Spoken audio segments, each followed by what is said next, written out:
Fine. So yesterday we completed 10th module. Now we move for 11th module called caching content. Caching என்ன? Cache memory என்ன? Catching இது வந்து மொபைல்ல கூட பார்த்துருக்கேன் சார். சிஸ்டத்துல மொபைல்ல நம்ம கிளியர் பண்ற மாதிரி இருக்கும். ஸ்டோரேஜ் தானே சார் ஃபுல்லா? அதேதான். என்ன மெமரி அது? இதுதான் மேக்ஸிமம் எல்லாம் ஸ்டோரேஜா இருக்கும். அந்த ஆப்ஸ் உங்க ஒரு ஒரு ஒரு அப்ளிகேஷன் பார்த்தீங்கன்னா, ஃபார் எக்ஸாம்பிள் அதில் வந்து எவ்வளோ ஸ்டோரேஜா இருக்கோ அதை நான் கிளியர் பண்ணியிருக்கேன். அது வரைக்கும் கிளியர் டேட்டா அப்படின்னு கொடுக்கலாம். ம். அந்த மாதிரி ஆப்ஷன்ஸ் எல்லாம் பார்த்து. அதுதான் இது என்னன்னா temporary memory. What? Okay. Temporary memory. So caching content இது எதுக்கு அப்படின்னு பார்க்கலாம். So in this module we'll discuss about overview of caching, edge caching, caching web sessions, caching databases. At the end of this module you will come to know how caching content can improve applications performance and reduce latency, as well as how to design and use edge locations for distributed denial of service, and how to create CloudFront to cache content and Amazon Elastic Cache.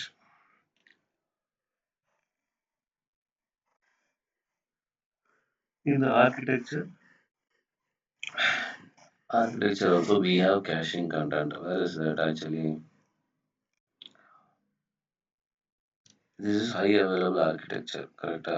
Which we already may see. Where is cache here?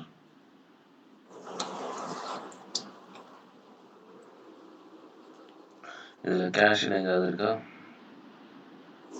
பார்க்குறேன்.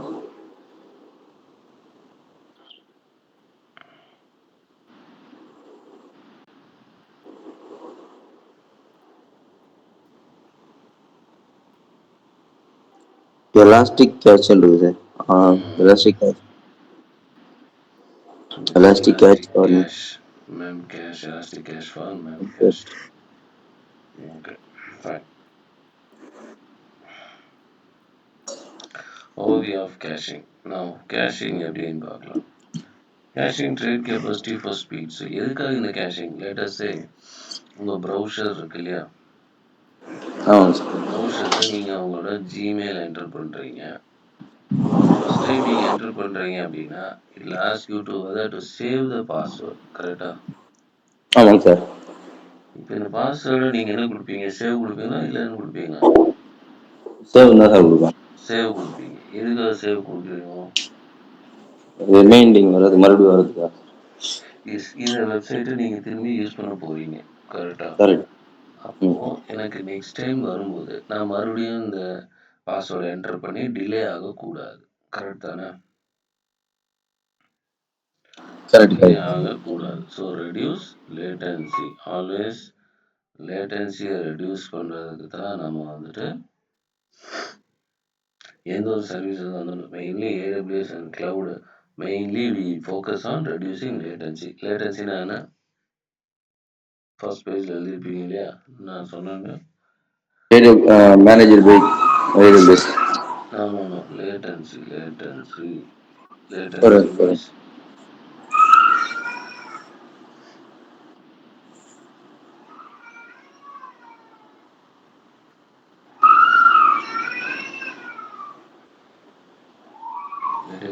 Reduce delay. Delay. So டிலேவை reduce பண்ணணும்னா நமக்கு என்ன பண்ணணும்?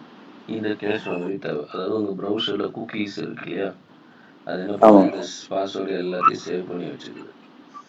அப்போ நீங்கள் next time அந்த பேஜுக்கு வரும்போது ஆட்டோமேட்டிக்காக நீங்கள் எங்கே ஸ்டாப் பண்ணீங்களோ அதே பேஜுக்கு வந்து நின்றோம். ஏன்னா உங்களோட டேட்டா எல்லாமே அந்த லோக்கல் குக்கீஸில் ஸ்டோர் ஆகிருக்கு. அதாவது ப்ரௌசரோட மெமரியில் ஸ்டோர் ஆகிருக்கு. இப்போ நீங்கள் கிளியர் ஹிஸ்ட்ரி கொடுத்தீங்கன்னா என்ன ஆகும்?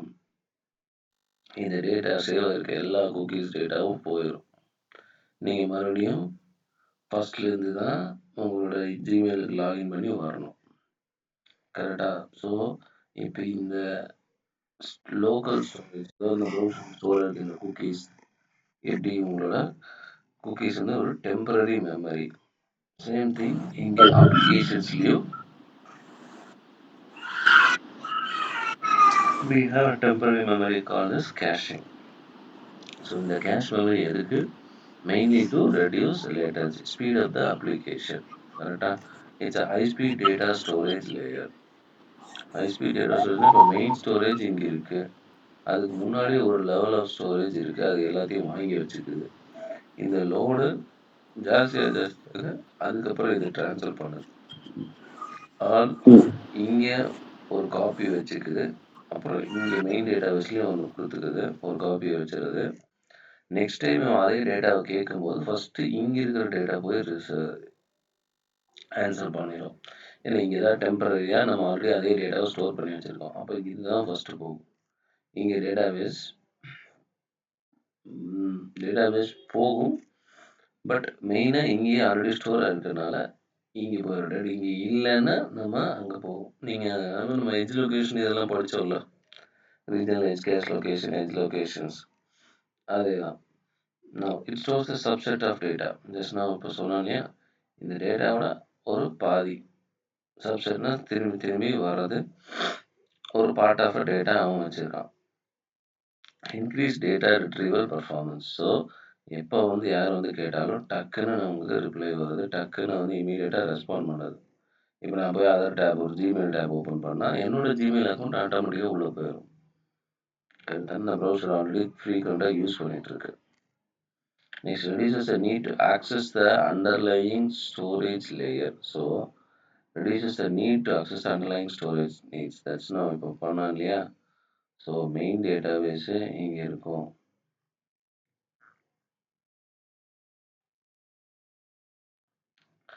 இது டெம்பரரி, அதாவது கேஷ் மெமரி. யார் வந்தாலும் ஃபஸ்ட்டு கேஷ் மெமரியிலே அந்த கொஸ்டினுக்கான ஆன்சர் இருக்குன்னா அதுவே ரிப்ளை பண்ணிடும். இது டேட்டாபேஸுக்கு போக வேண்டிய அவசியம் கிடையாது. அதான் நம்ம ப்ரௌசரில் ஆல்ரெடி சேவ் பண்ணியிருக்கோம். அதனால் இது மறுபடியும் போய் டேட்டாபேஸில் போய் செக் பண்ணிட்டு வராது. ஓகே, நீங்கள் ஃபஸ்ட்டு ஜிமெயில் லாகின் பண்ணுறீங்க, இல்லைன்னா அந்த லிங்க்டின் லாகின் பண்ணுறீங்கன்னா என்ன ஆகும்? அந்த ப்ரௌசரில்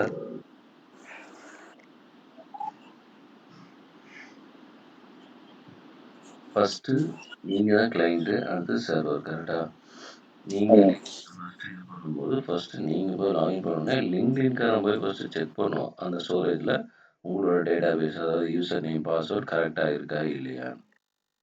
அப்போ கரெக்டாக இருந்ததுன்னா இது அலோவ் பண்ணும். First time. இப்போ ஃபஸ்ட் டைம் நீங்கள் லாகின் பண்ணும்போது அந்த டெம்பரரி ஸ்டோரேஜை சேவ்னு கொடுத்துட்றோம். கரெக்டாக பாஸ்வேர்டை சேவ் பண்ணிக்கோன்னு சொல்கிறோம். இப்போ என்ன ஆகும், இந்த அத்தன்டிகேஷனோட இது கெட் சேவ்டு இன் யார் டெம்பரரி மெமரி. இந்த டேஷரில் ஸ்டோர் ஆச்சு.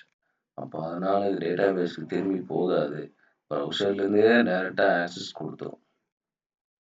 பட் இன்கேஸ் நீங்கள் இப்போ ஹிஸ்ட்ரியை கேன்சல் பண்ணிங்கன்னா, ஹிஸ்ட்ரியை டெலீட் பண்ணிங்கன்னா இது எல்லாம் போயிடும். நீங்கள் ஃபஸ்ட்லேருந்து லாகின் பண்ணணும். ஓகே, இப்போ கேஷ் மெமரி எக்ஸாம்பிள் பார்க்கலாம். For example you have house.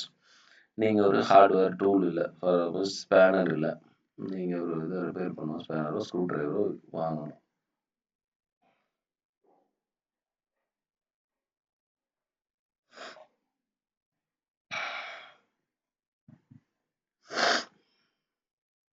Good morning குரூப்பில் போட்டிருக்காங்க, இங்கே யாரும் ஜாயின் பண்ணல. நான் போட்டேன் சார். அதுக்கப்புறம் இது பார்க்க நீங்கள் அந்த குரூப் அந்த லிங்க் மட்டும் டேக் பண்ணி விடுங்க சார். ஏன்னா லிங்க் போட்டால் தான் ஜாயின் ஆகுன்ற. நானும் அப்படி தான் பண்ணேன்.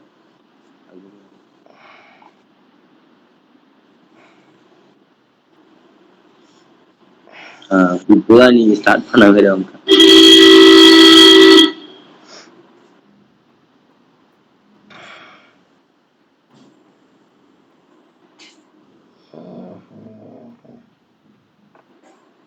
அது இன்னைக்கு அந்த லிங்க் எக்ஸ்பயர் ஆயிடுச்சு, அதனால கொஞ்சம் கன்ஃபியூஷனாக இருக்கும்.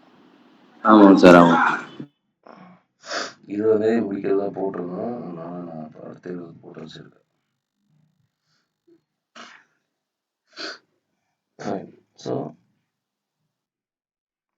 இப்போ உங்கள் ஹவுஸ் இருக்கு, அதுக்கப்புறம் உங்களோட ஒரு டூல் இருக்கு, ஹார்ட்வேர் டூல் இருக்கு, இல்லை ஸ்பேனர் வாங்கணும். அப்போ நீங்கள் எங்கே போவீங்க?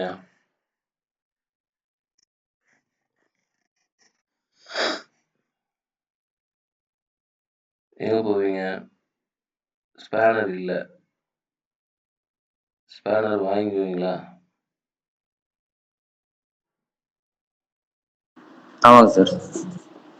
ஸோ ஸ்பேனர் வாங்கணும்னா எங்கே போய் வாங்குவோம்? ஹார்ட்வேர் கடைக்கு போய் வாங்குவோம். ஓகேயா? சரி, எங்கள் வீட்டில் மோட்டர்லாம் இருக்கு இல்லையா? மோட்டரில் தண்ணி வந்து தெளிச்சிட்டு இருக்கு. அந்த நட்டை போட்டு டைட் பண்ணணும். அந்த டைட் பண்ண வேண்டிய நட்டோட ஸ்பேனர் உங்கள்கிட்ட இல்லை. என்ன ஆகும்? நீங்கள் கடையில் போய் தான் வாங்கணும். கரெக்டாக? ஸோ இப்போ இது கடையில் போய் வாங்குற டைம் என்ன? 30 மினிட்ஸ். இப்போ அதுக்குள்ளே தண்ணி நிறைய போயிட்டுருக்குமா? ஆமாம் சார். கரெக்டா? ரைட். ஸோ ஃபஸ்ட் டைம் நீங்கள் போய் வாங்குறீங்க. இதே தான் உங்கள் டேட்டாபேஸ் ஃபஸ்ட் டைம் நீங்கள் டேட்டாபேஸோட கனெக்ட் பண்ணுறீங்க. ஓகே, செக் பண்ணுறீங்க, வாங்கிட்டீங்க, திரும்பி வரீங்க. ஸோ ஆக்சஸ் டேட்டாபேஸில் கொடுத்துருச்சு. லிங்க்டின்ல லாகின் பண்ணீங்கன்னு வச்சுக்கலாம். அப்போ லிங்க்டின் டேட்டாபேஸை செக் பண்ணிட்டு ரிப்ளை பண்ணாது.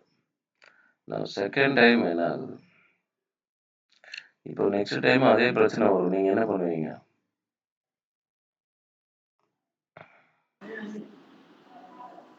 நெக்ஸ்ட் டைம் அதே பிரச்சனை வரும். என்ன பண்ணுவீங்க?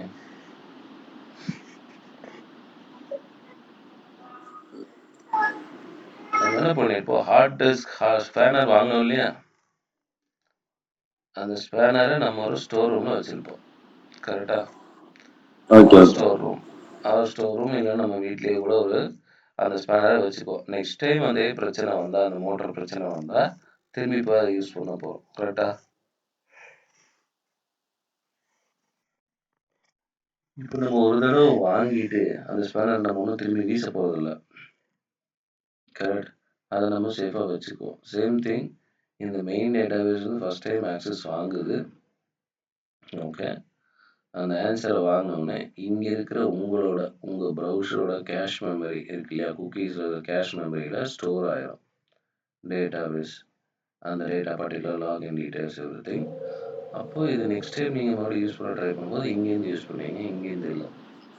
ஏதாவது நியூ டேட்டா அவங்க அப்டேட் பண்ணும்போது, ஏதாவது நியூ டேட்டா நீங்கள் அப்டேட் பண்ணணும்னா மட்டும்தான் அது இங்கே டேட்டாபேஸ் போகும். இல்லைன்னா இங்கே இப்போ கேஷ் மெமரியிலே இருந்துடும். ஏன்னா கேஷ் மெமரியில் எல்லா ஆன்சரும் கிடைக்கிது அப்படின்னா அதுவே எல்லாத்தையும் ஆன்சர் பண்ணிடும். மெயினாக என்னென்னா, நீங்கள் இப்போ இந்த எக்ஸாம்பிள் ஏன் கொடுத்துருக்காங்கன்னா, இதில் என்ன மெயின் எக்ஸாம்பிள் என்ன? இந்த டிஸ்டன்ஸு. கரெக்டாக? இந்த டிஸ்டன்ஸ் வந்து கிடையாது. இந்த இவ்வளோ டிஸ்டன்ஸ் கிடையாது. ஸோ இங்கே டிஸ்டன்ஸு நம்மளை பொறுத்த வரைக்கும் அது அப்ளிகேஷனுக்கு அது டிலே. ஸோ இந்த டிலேவை ரெடியூஸ் பண்ணால் தான் we have a cache memory. Okay, next what should you cache? இதெல்லாம் நம்ம கேஷ் பண்ணலாம். Data that requires a slow and expensive query to acquire, and relatively static and frequently accessed data, and a profile for your social media websites, information that can be stale for some time, such as publicly traded stock prices. So data that require a low and expensive query. Expensive queryனா என்ன? சில டேட்டாபேஸஸில் வந்து get query வந்து costing இருக்கும். அப்போது இந்த get query உங்களுக்கு அதே information தேவைன்னா திரும்பி திரும்பி நீங்கள் வரும்போது என்ன ஆகும்? அது காஸ்ட் ஆகும். கரெக்டாக? இப்போ ஒரு தடவை விக்கிபீடியா யூஸ் பண்ணுறதுக்கு நீங்கள் $1 கொடுக்கணும் அப்படின்னா அதான் அதே கேள்வி தான் நீங்கள் கேட்க போகிறீங்கன்னா நீங்கள் என்ன பண்ணுவீங்க? சேவ் பண்ணி வச்சுக்குவீங்க. அதே தான் என்ன சொன்னால், data that requires slow and expensive queries to acquire. Next, அதாவது ஸ்லோவாக ரிட்ரீவ் ஆகிற டேட்டாவும் ப்ளஸ் எக்ஸ்பென்சிவாக இருக்கிற டேட்டாவும் நான் சேவ் பண்ணி வச்சுக்குவேன். Next, relatively static, frequently accessed data, for example, a profile or a social media page. So இந்த சோஷியல் மீடியா பேஜில் நீங்கள் பார்த்துருப்பீங்க, அதை நீங்கள் திரும்பி திரும்பி போய் சேஞ்ச் பண்ணிட்டு இருக்க மாட்டீங்க. ஸோ அதெல்லாம் ஸ்டாட்டிக், நம்ம அதே சேவ் பண்ணி வச்சுக்கலாம். அந்த கண்டென்ட் அடிக்கடி சேஞ்ச் ஆக போகிறது கிடையாது. என்ன நீங்கள் போய் லாகின் பண்ணிட்டு நீங்கள் போய் மறுபடியும் உங்கள் பேரை மாற்றிட்டு இருக்க போகிறீங்களா? இல்லை நேமு மொபைல் நம்பர் ஏதாவது மாற்ற போகிறீங்களா? கிடையாது. பர்மனெண்ட்டாக தான் இருக்க போகுது. அப்போ அதெல்லாம் சேவ் பண்ணி வச்சுக்கலாம். Next, information that can be stale for some time. ஸ்டேல்னா என்ன?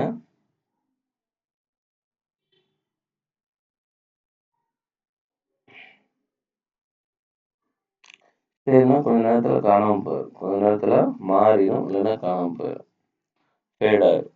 ஓகே, அந்த மாதிரி இன்ஃபர்மேஷன் நம்ம டக்குன்னு சேவ் பண்ணி வைக்கணும். நீங்கள் இன்ஸ்டாகிராம்லாம் பார்க்குறோம்ல, இன்ஸ்டாகிராம் ஃபேஸ்புக்கிலலாம் உங்களுக்கு தேவைப்படுற இமேஜோ இல்லை வீடியோ என்ன பண்ணுவோம், சேவ் பண்ணிக்கலாம், சேவ் கொடுத்துக்கலாம், சேவ் கொடுத்துக்கலாம். இல்லைன்னா என்ன ஆகும், அது போயிடும், அது திருப்பி இல்லைன்னா அது ஷோ ஆகும்.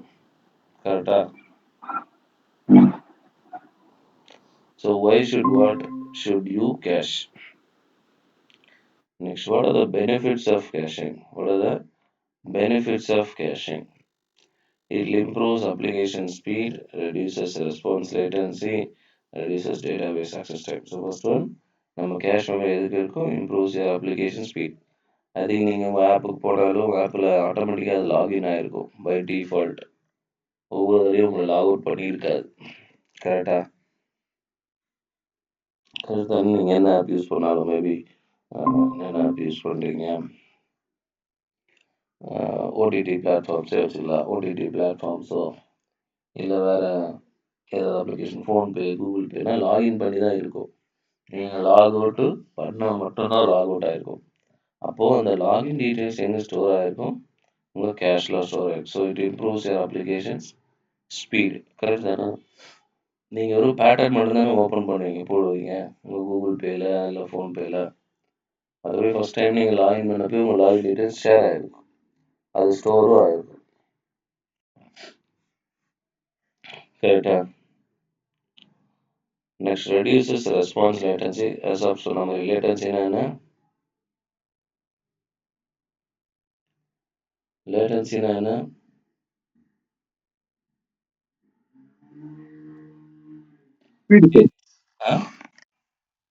ஸ்பீடு தான் லேட்டன்சின்னு சொல்லுவோம். கம்மியா லேட்டன்சி இருந்துச்சுன்னா ஃபாஸ்டா கிடைக்கும்.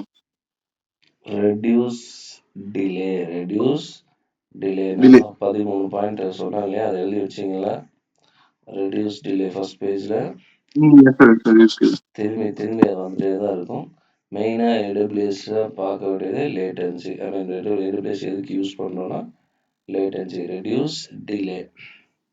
Next, reduces database access time. So நான் சொன்ன மாதிரி டேட்டாபேஸ் ஆக்சஸ் பண்ணுறதுக்கு முன்னாடியே இந்த கேஷ் மெமரி இருக்கும். ஸோ கேஷ் மெமரியில் ஃபஸ்ட்டு வந்துட்டு தான் டேட்டாபேஸ் போகும். அதுவும் இங்கே இல்லாத ஆன்சரை தான் இங்கே போய் தேடுமே தவிர, இங்கே ஆல்ரெடி ஆன்சர் இருந்தால் இதுவே ரிப்ளை பண்ணிடும். Okay, so main benefits of caching is improves application speed, reduce response latency, reduce database access time. Yes, section 1 is over. I think Satyavel and Arnav join now. So we just talk about cache memory, caching overview. So why we need cache? If I explain பண்ண மாதிரி, mainly it is high-speed data storage layer, the subset of your data, that is main database முன்னாடி ஒரு cache memory data, subset of your data, increases data retrieval performance and reduce the need to access underlying slow storage layers. So ஸ்லோவாக இருக்காது. ஏன் உங்கள் browser ஃபாஸ்ட்டாக இருக்குது, ஏன் உங்களோட வெப்சைட்ஸ் ஆக்சஸ் பண்ண முடியுது, பிகாஸ் ப்ரௌசரில் அந்த குக்கீஸுங்கிறது எல்லா டெம்பரரி மெமரியும் ஸ்டோர் பண்ணி வச்சிருக்கு. நெக்ஸ்ட் எக்ஸாம்பிள் பார்த்தோம். உங்கள் ஹவுஸ் இருக்குது, ஹார்ட்வேர், உங்களுக்கு ஒரு ஸ்பேனர் வேணும், அந்த ஸ்பேனர் எடுக்கிறதுக்கு வாங்கிட்டு வரணும்னா 30 minutes ஆகும். அதுக்கப்புறம் ஃபஸ்ட் டைம் வாங்குவீங்க, செகண்ட் டைம் என்ன பண்ணுவீங்க, அதை உங்களோட ஸ்டோரேஜ் யூனிட்டில் வச்சுருப்பீங்க, வேணுங்கிறப்ப நீங்கள் யூஸ் பண்ணிப்பீங்க. இப்போ இதனால் என்ன ஆகுது, there is reduce of delay.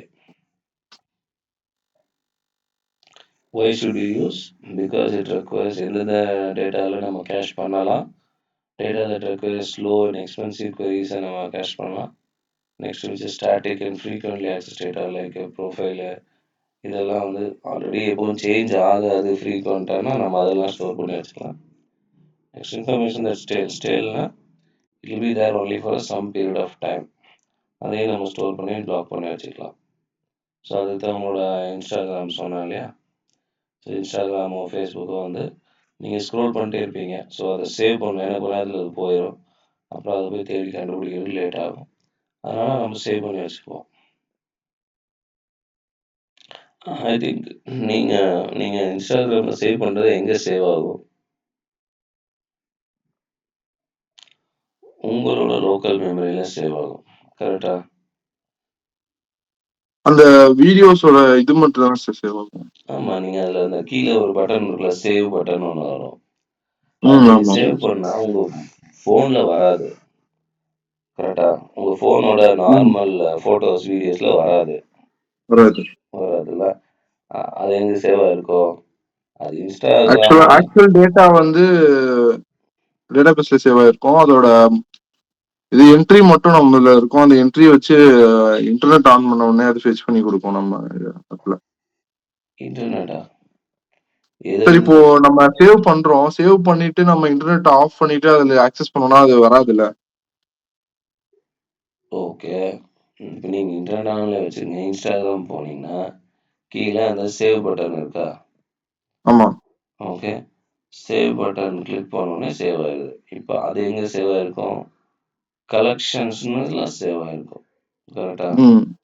ம். உங்களோட கலெக்ஷன் நீங்க மறுபடியும் எங்க போய் பார்ப்பீங்க? அத எங்க போய் டவுன்லோட் பண்ண முடியும்?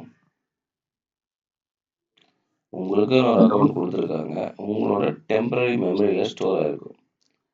ம். ம். ஓகே. அதேங்க இப்போ அதெல்லாம் இப்ப நீங்க டவுன்லோட் பண்ணா அதுக்கு தனியா ஒரு சாஃப்ட்வேர் யூஸ் பண்ணணும். டவுன்லோட் Instagram அது ஒண்ணு இருக்கு. அத நீங்க போனீங்கன்னா, உங்க லாகின் பண்ணீங்கன்னா, ஆட்டோமேட்டிக்கா உங்களோட கலெக்ஷன் பூரா அங்க இருக்கும். அங்கருந்து டவுன்லோட் பண்ணிக்கலாம். நெறைய டூல்ஸ் இருக்கு. பட் உங்க அக்கவுண்ட்டுக்குன்னு ஒரு டெம்பரரி கேஷ் மெமரி ஸ்டோர் ஆயிருக்கு. ஃபைன். எஸ் பாலா ரீட் பண்றீங்களா? Or anybody? Okay sir. A cache provides high throughput, low latency access to commonly accessed application data by storing the data in memory.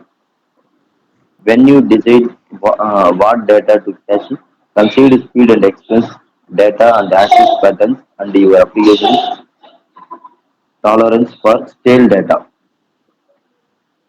Cache, caches can be applied and used throughout various layers of technology, including operating systems, networking layers, web applications, and database. Okay. Stale பழமையா stale என்னது? இப்பதான் நான் சொன்னேன். ஸ்டேலாம் கொஞ்ச நேரத்துல அதான் stale. Fat ஆயிரும். இல்லைன்னா இருக்காது. இல்லைன்னா போயிரும். மறைஞ்சிரும். Okay. கொஞ்ச நேரம் தான் இருக்கும். ஃபைன். ஸோ எட்ஜ் லொகேஷன் நீங்க ஆல்ரெடி எட்ஜ் கேஷிங்னா என்ன? எட்ஜ் கேஷிங்னா என்ன? சார் லோக்கல் டேட்டாபேஸ் சென்டர் அந்த எட்ஜ் லொகேஷன்ஸ்ல தான் கேட்ச் ஆயிருக்கும் database yes. Data centre. Example உங்களோட Prime Cloud video. front. Prime video எங்க இருக்கு? Amazon Prime. எங்க இருக்குன்னா இது அதோட சோர்ஸ் யூஎஸ்ல இருக்கு. அப்படி சொல்றீங்களா? ஆமா. சோர்ஸ் எங்க இருக்கு? யூஎஸ் அமெரிக்கால. ஓகே. இந்தியால நம்ம இங்க இருக்கோம். கரெக்டா? ம். ஸோ இப்போ நீங்க கேஜிஎஃப்னு ஒரு மூவி பார்க்குறீங்க அப்படின்னா, அந்த மூவியோட ஒரிஜினல் எங்க இருக்கு? யூஎஸ்ல தான் இருக்கு. அதனால நம்ம இங்க இந்தியாவிலேருந்து வாட்ச் பண்றோம். அதுவும் கிளியரா ஹெச்டி குவாலிட்டியில பார்க்குறோம். கரெக்டா? ம். எஸ் யூஸ்வலா சார். ஒரு 10 to 15 இயர்ஸ் பேக் வந்து நீங்க ஒரு வீடியோ ஸ்ட்ரீம் பண்ணணும்னா, அது எவ்வளோ ஸ்லோவா இருக்கும். ம். ஆமா. கரெக்டா? ஒரு படம்லாம் யூடியூப்லலாம் நீங்க பார்க்கவே முடியாது. அதெல்லாம் பார்த்து முடிச்சுக்கலாம். அதுக்கு பதிலா டவுன்லோட் பண்ணிட்டு போயிடலாம். கரெக்ட் தானே? Yes sir. பட் இப்போ நிறைய ஓடிடி பிளாட்ஃபார்ம்ஸ் 4K வந்து லயே stream பண்ண முடியுது. அது ஹெச்டி குவாலிட்டிலேயே கிளியரா ஸ்ட்ரீமிங்கும் பண்ணுது. உங்க இன்டர்நெட் கரெக்டா இருந்தாலே போதும். அவ்வளோதான். மற்றபடி வேற எதுவும் இல்லை. கரெக்ட். ஸோ இப்போ இந்த ம். கேஜிஎஃப் மூவி ஒரிஜினலாக இங்கே இருக்கு. நீங்க இந்தியாவில் இருக்கீங்க. இந்தியாவிலேருந்து இங்கே பார்க்கறது ஈஸியா? இல்லை இங்கேருந்து இங்கே பார்க்கறது ஈஸியா? எது ஃபாஸ்ட்டாக இருக்கும்? ஸோ இப்போ நம்ம அங்கேருந்து பார்க்கணுன்னா ஃபஸ்ட்டு பக்கத்தில் வரணும். அதுக்கப்புறம் இங்கே ஒரு காப்பி, இங்கே ஒரு காப்பி, அதுக்கப்புறம் தான் இங்கே வரும். ஸோ இப்போ இது எல்லாருமே ஒரு ஒரு காப்பி எடுத்து வச்சுருக்காங்க. கரெக்ட். ஸோ இந்த காப்பி எங்கே இருக்குது? இங்கே தான் cache memory. That is your edge லொக்கேஷனில் இருக்குது. ஓகே. எதுக்காக இந்த எட்ஜ் லொக்கேஷனில் இருக்குது ஒரு காப்பி? எதுக்காக இங்கே காப்பி வைக்கணும்? First of all. ஓகே, உங்க வேலை வந்து வெறும் பாஸ் பண்றது மட்டும் தானா இருந்தா ஒரு பாஸ் பண்ணிட்டு விட வேண்டியதானே? ஏன் இவங்க எல்லாரும் ஒரு காப்பி எடுத்து வச்சுக்கிறாங்க? சார் அதோட நியர்பை லொகேஷன்ல யாராவது இருந்தாங்கன்னா அவங்களுக்கும் ஆக்சஸ் பண்ணிக்கலாம் சார் அது. கரெக்ட். ஸோ இந்தியா இருக்கு, இப்ப இந்தியா இருக்கு, பாகிஸ்தான் இருக்கு. இப்போ பாகிஸ்தான் இருக்கு. பாகிஸ்தானுக்கும் அந்த படம் பாகிஸ்தானுக்கும் அந்த பார்க்கணும்னா படம் பார்க்கணும்ல, திரும்பி அவங்க திரும்பி அவங்க நீங்க ஏதாவது யாராவது மைக் ஆன் மைக் பண்ணிருக்கீங்களா? ஆன் பண்ணிக்கோங்க சார் அவ்வளவுதான் சார் இருக்கு. மியூட் பண்ணுங்க. மியூட் பண்ணுங்க, மியூட்ல இருக்கா? மியூட் பண்ணுங்க. மியூட் பண்ணுங்க. நான் சொல்லல, ரிப்பீட் ஆகுது. ஓகே, இப்போ பாகிஸ்தான்ல இருக்கான் அப்படின்னா இப்போ அவனும் கேஜிஎஃப் பார்க்கணும்னா அவன் திரும்பி ஒரிஜினல் சர்வருக்கு போகணும், மறுபடியும் டிலே ஆகும். அதுக்கு பெட்டர் ஆல்ரெடி இந்தியாக்காரன் பார்க்கும்போது இங்கே ஒரு காப்பி நியர்பையில் இருக்குது, அப்போ அந்த காப்பியோட ஆக்சஸ் கிடைச்சிரும். பட் ஒரிஜினல் சர்வருக்கு என்ன கிடைக்கும்? ஒரிஜினல் சர்வருக்கு ஒரிஜினல் என்ன கிடைக்கும்னு கேக்குறீங்களா? என்ன அவங்களுக்கு எப்படி தெரியாது? ரெக்வஸ்ட் ஹிட் பண்ணாங்கன்னா தெரியுமா சார் லாட்ஸ்ல? Request numbers. ஓகே சார் இன்னொரு டவுட், இப்போ நம்ம எட்ஜ் லொகேஷன்ஸ்லாம் டிஃபைன் பண்றதுக்கு ஆப்ஷன் இருக்கு கரெக்ட்டுங்களா? ஆமா. அப்போ வந்து ஒரு எட்ஜ் லொகேஷன் நம்ம விட்டுட்டோம், இப்போ ரீஜன் வைஸா கூட நம்ம கிளவுட் ஃப்ரண்ட்ல வந்து ரெஸ்ட்ரிக்ட் பண்ணலாம்ல சார்? அப்போ வந்து நம்ம ஒரு ரீஜன் நடுவுல இருக்க ரீஜன் விட்டுட்டோம்னா அந்த அந்த டேட்டா சென்டருக்கு இந்த கேட்ச் போகவே போகாதா, இல்ல போனாலும் ஆக்சஸ் பண்ண முடியாத மாதிரி இருக்குமா? நீங்க ரீஜன் உங்களோட டேட்டா ரெஸ்ட்ரிக்ஷன் பண்ண முடியும், அவங்களுக்கு போற காப்பியில ரெஸ்ட்ரிக்ட் பண்ண முடியாது.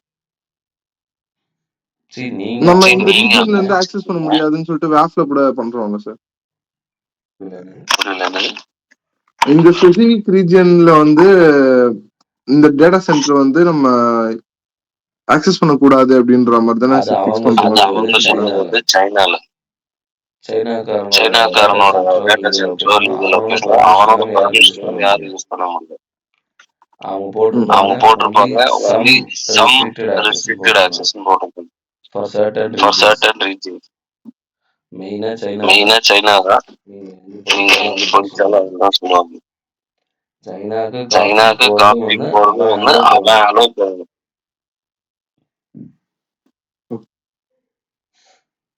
ஸோ இப்போ நீங்கள் மெயின் சர்வர், நீங்கள் கேஷ் மெமரி, இது வந்து நம்ம இப்போ கேஷ் மெமரி, அதாவது லேட்டன்சி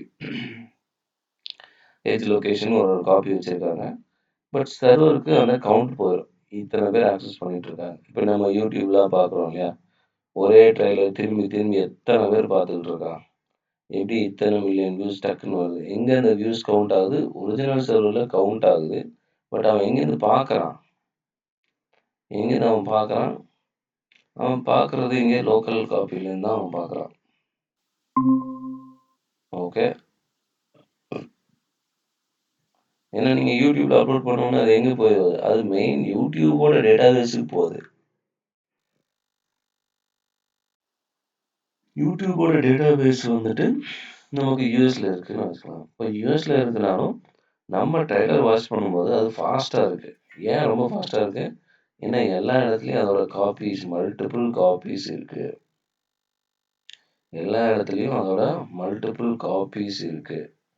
அதனால தான் அந்த ட்ரெய்லர் வீடியோஸ் எல்லாம் வெரி ஃபாஸ்ட்டாக இருக்குது. நீங்கள் ட்ரெய்லர்னு ஏதாவது எடுத்து பார்த்தீங்கன்னா கூட அது ஸ்பீடாக தான் இருக்கும், அது ரொம்ப ஸ்டக்காயெல்லாம் ஓடாது. அப்படி ஒன்றா mainly because of our network issue. Fine, so network latency. Next, content delivery network. We call it as content delivery network. What is the content delivery network?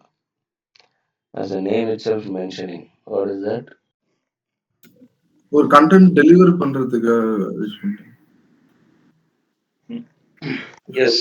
So என்ன கண்டென்ட் அவங்க டெலிவரி பண்ண பற்றி பேசுகிறாங்க சார்? எல்லாமே file, data, video எல்லாமே தான் sir.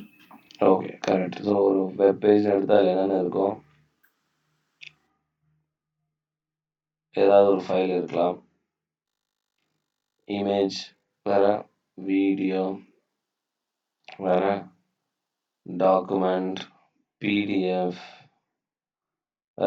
Text, இது எல்லாமே கால்ட் அஸ் கண்டென்ட். இது எல்லாம் தான் கால்ட் அஸ் கண்டென்ட். இந்த கண்டென்ட்டை டெலிவரி பண்ணுறவங்க with the help of network. Network, just now we saw the previous slide, network latency. Now this is a globally distributed system of caching servers. So இப்போ இது எல்லாமே இந்த மெயின் கண்டென்ட்ஸ் தான் இங்கே store ஆகிருக்கும், அந்த copy of the contents. Now this cache copies of commonly requested file static content. Static content static dynamic ஸ்டாட்டிக்னா change ஆகாம இருக்கும், டைனமிக்னா சேஞ்ச் ஆகும். எஸ். ஸோ ஸ்டாட்டிக் வந்து சேஞ்ச் ஆக போகிறதில்லன்னு தெரிஞ்சால் அதை நான் நீட்டாக ஸ்டோர் பண்ணி லோக்கல் காப்பியாக வச்சுக்கிறேன். அப்போ நெக்ஸ்ட் டைம் நான் வரும்போது அதை யூஸ் பண்ணிக்கிறேன். So here C delivers a local copy of the requested content from a nearby cache, edge or point of presence. Point of presence நம்ம எதை சொல்கிறோம்? edge location and regional edge cache location நம்ம point of presence சொல்கிறோம். Next, it improves applications performance and scaling. It improves performance and application performance and scaling also will improve. That's why it is content delivery network, CDN.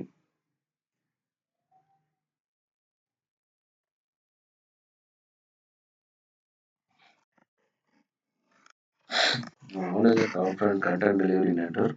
CloudFront is the Amazon global CDN. So it is optimized for all delivery use cases with a multi-tier cache by default and extensive flexibility. Extensive flexibility means what? அது flexibility எந்த இடத்துல வந்து நீங்கள் வந்து இது launch பண்ணாலும் டெஃபினட்டாக அது எட்ஜ் லொக்கேஷனோட சப்போர்ட்டை எடுத்துக்கும். Okay, for delivering the content properly. It provides extra layer of security for your architecture also. So யார் வந்து உடனே எல்லாம் போய் ஆக்சஸ் பண்ண முடியாது. இப்போ நம்ம ஒரு செக் போட்டோன்னா அந்த செக் பாயிண்ட்டை தாண்டி தான் ஆக்சஸ் பண்ண முடியும். அதே ஓடிடி பிளாட்ஃபார்ம்ஸ் இப்போல்லாம் அப்படி தான் நினைக்கிறேன். முதல்ல வந்து ட்ரெய்லராக ஏதாவது காமிச்சிட்டு இருந்தாங்க, இப்போ அதுவும் கிடையாது. காசு கட்டினா தான் எல்லாம் கரெக்டாக லாகின் பண்ணுறீங்க. ஃபஸ்ட்டு லாகின் நம்ம பண்ணியிருக்கணும், அத்தென்டிகேட் பண்ணுவாங்க. அத்தென்டிகேட் பண்ணி செக்யூரிட்டி அத்தென்டிகேட் பண்ணதுக்கப்புறம் தான் நீங்கள் அந்த ஆப்புக்குள்ளேயே இன்ஸ்டால் ஆக முடியும், மீன் உள்ளே போக முடியும்.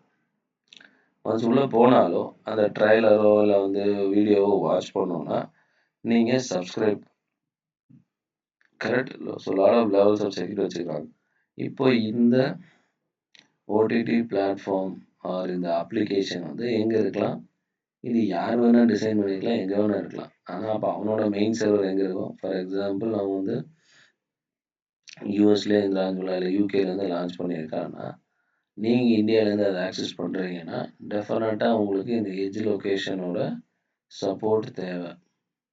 ஏன்னா edge location will have a copy of all the servers, but we can able to put security for the other in between edge locations. I mean டேரெக்டாக யாரும் போய் அதை ஆக்சஸ் பண்ண முடியாது அன்டில் நம்ம அப்ளிகேஷன்லேயே சொன்ன மாதிரி செக்யூர் கனெக்ஷன், செக்யூர் ஆத்தரைஸ்டு பர்சனாக இருந்தால் மட்டும்தான் அதை ஆக்சஸ் பண்ண முடியும். ஓகே, நமக்கு இப்போ ஓடிடி பிளாட்ஃபார்ம்ஸ் எல்லாம் இவ்வளோ ஃபாஸ்ட்டாக இருக்குது, இவ்வளோ கிளாரிட்டியோடு இருக்குன்னா because of this.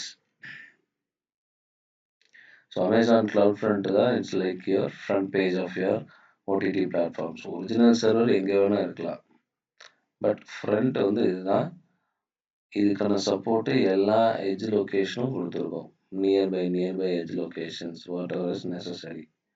And same thing if somebody is access from some other region, இப்போ நம்ம இந்தியாவிலேருந்து பண்ணுற மாதிரி சம்படி ஃப்ரம் பங்களாதேஷோ இல்லை வந்து சிங்கப்பூரோ வந்து ஆக்சஸ் பண்ணால் whichever copy is nearby that will take that copy.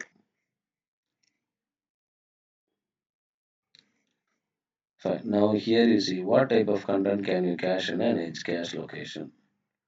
So இங்கே பாருங்கள், இந்த வெப்சைட்ஸில் என்னென்ன இருக்குது. இதில் இமேஜ் இருக்குது, இது வந்து டைனமிக் கண்டென்ட், இது வந்து செக்யூரிட்டி, ஃபர்ஸ்ட் ஒன் HTTPS, இது user input, web objects and videos. இதெல்லாம் இங்கே ஸ்டாட்டிக். யார் இந்த கிறிஸ் இதை டைப் பண்ணாலும் இந்த பேஜ் தான் வந்து விசிபிள் ஆகணும். அப்போ இது மூணும் சேஞ்ச் ஆக போகிறதில்ல. யார் இந்த இன்புட் என்ன டைப் பண்ணாலும் இதுதான் வரப்போகுது. அதனால் இது சேஞ்ச் ஆக போகுது. அதனால் image can be cached, video can be cached, and web objects, the contents will be cached.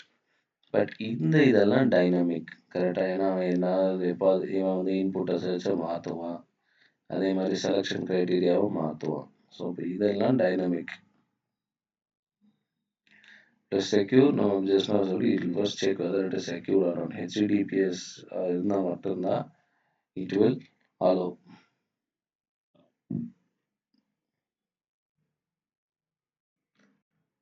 Okay, now you see how the edge caching works in Amazon CloudFront. So user request content, first it will go for nearby edge location. First it will go for nearby edge location. ஏன்னா இப்போ சொன்ன மாதிரி cash copy தான் first check பண்ணும். Database இருந்தாலுமே main database first cash மெமரியில் வந்து check பண்ணும் எல்லா யூஸரும். ஆன்சர் இங்கேயே இருந்தது அப்படின்னா அது இங்கேயே ரிப்ளை பண்ணணும், டேட்டாபேஸே போக தேவையில்லை. பட் இங்கே இல்லை அப்படின்னா அது டேட்டாபேஸ் போய் செக் பண்ணிட்டு அந்த காப்பி எடுத்துகிட்டு வந்து இங்கே ஒரு காப்பி வச்சுட்டு மறுபடியும் அங்கே ஆன்சர் ரிப்ளை பண்ணும்.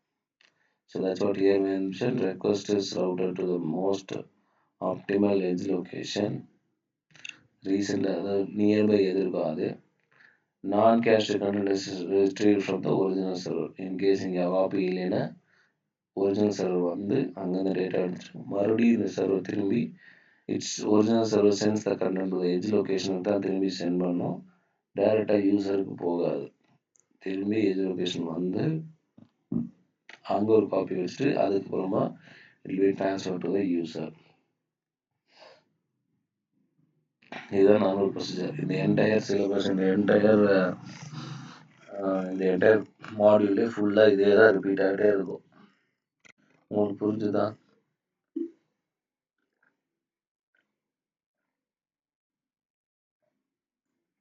Yes sir. புரியுது. Okay.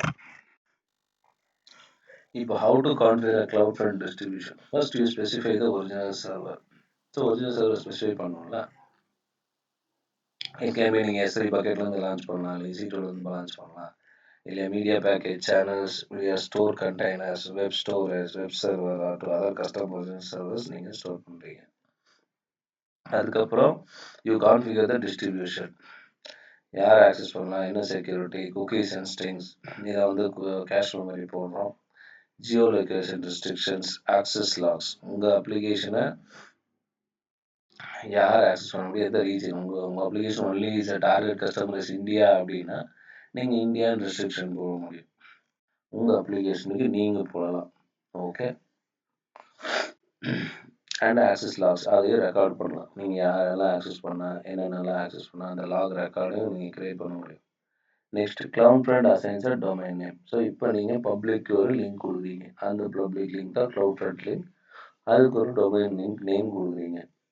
Next, CloudFront sends your distribution configurations to the edge location. இப்போ என்ன ஆகும், CloudFront will distribute the configuration to the edge location. So இப்போ இந்தியா அப்படின்னு சொன்னால் எந்தெந்த லொக்கேஷனுக்கெல்லாம் போகும்?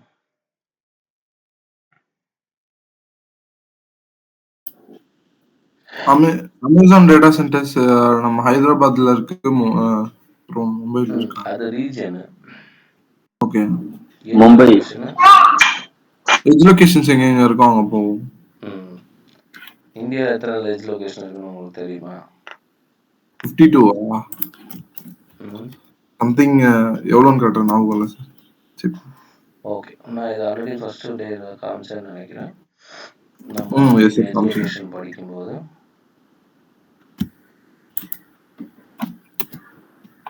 ஏசியா பசிபிக் இந்தியா 17 இருக்கு சார். நமக்கு 2 ரீஜன் இருக்கு. ஒன்று Mumbai which was launched in 2016, another Hyderabad 2020-22 launch பண்ணது. இப்போ இதெல்லாம் வந்து நம்ம ஏசியா பசிபிக்கோட ரீஜியன்ஸு. இப்போ எட்ஜ் லொகேஷன் எங்கெங்க இருக்கு நீங்களே கண்டுபிடிங்க, எத்தனை இருக்கு இந்தியாவிலன்னு சொல்லுங்க. பெங்களூர் 1 2 3 பண்ணுங்க, சவுண்ட் ஏதாவது கவுண்ட் பண்ணுங்க.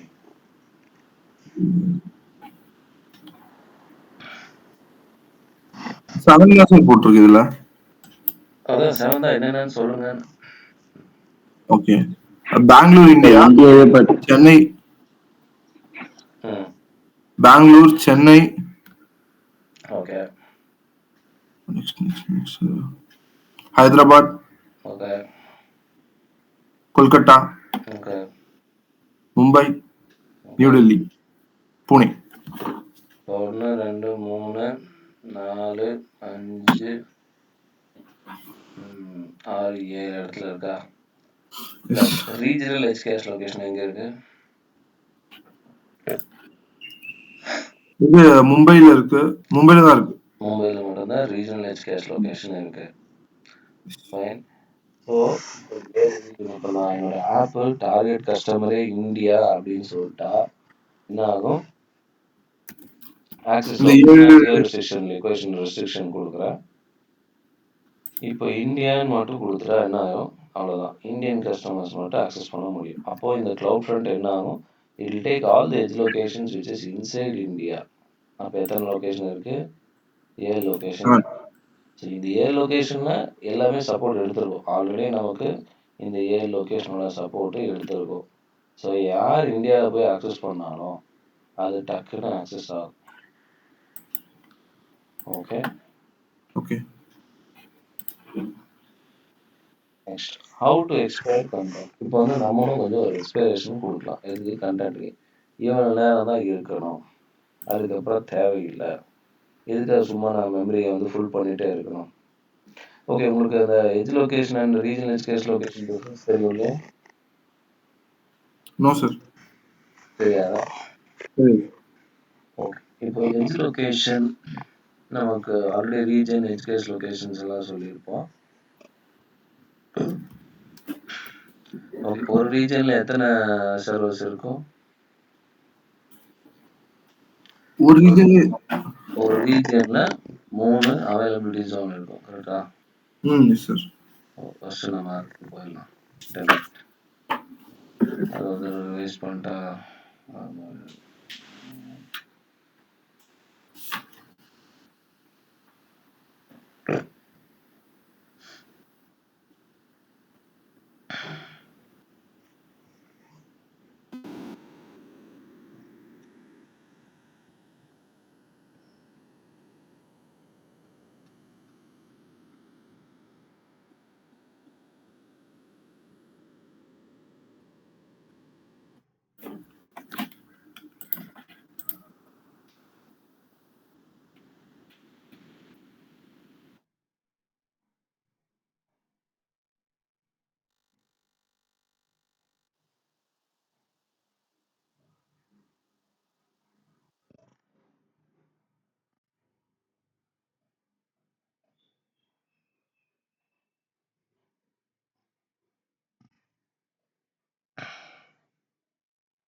ஒரு ரீஜன்ல எவ்வளவு இருக்கும்?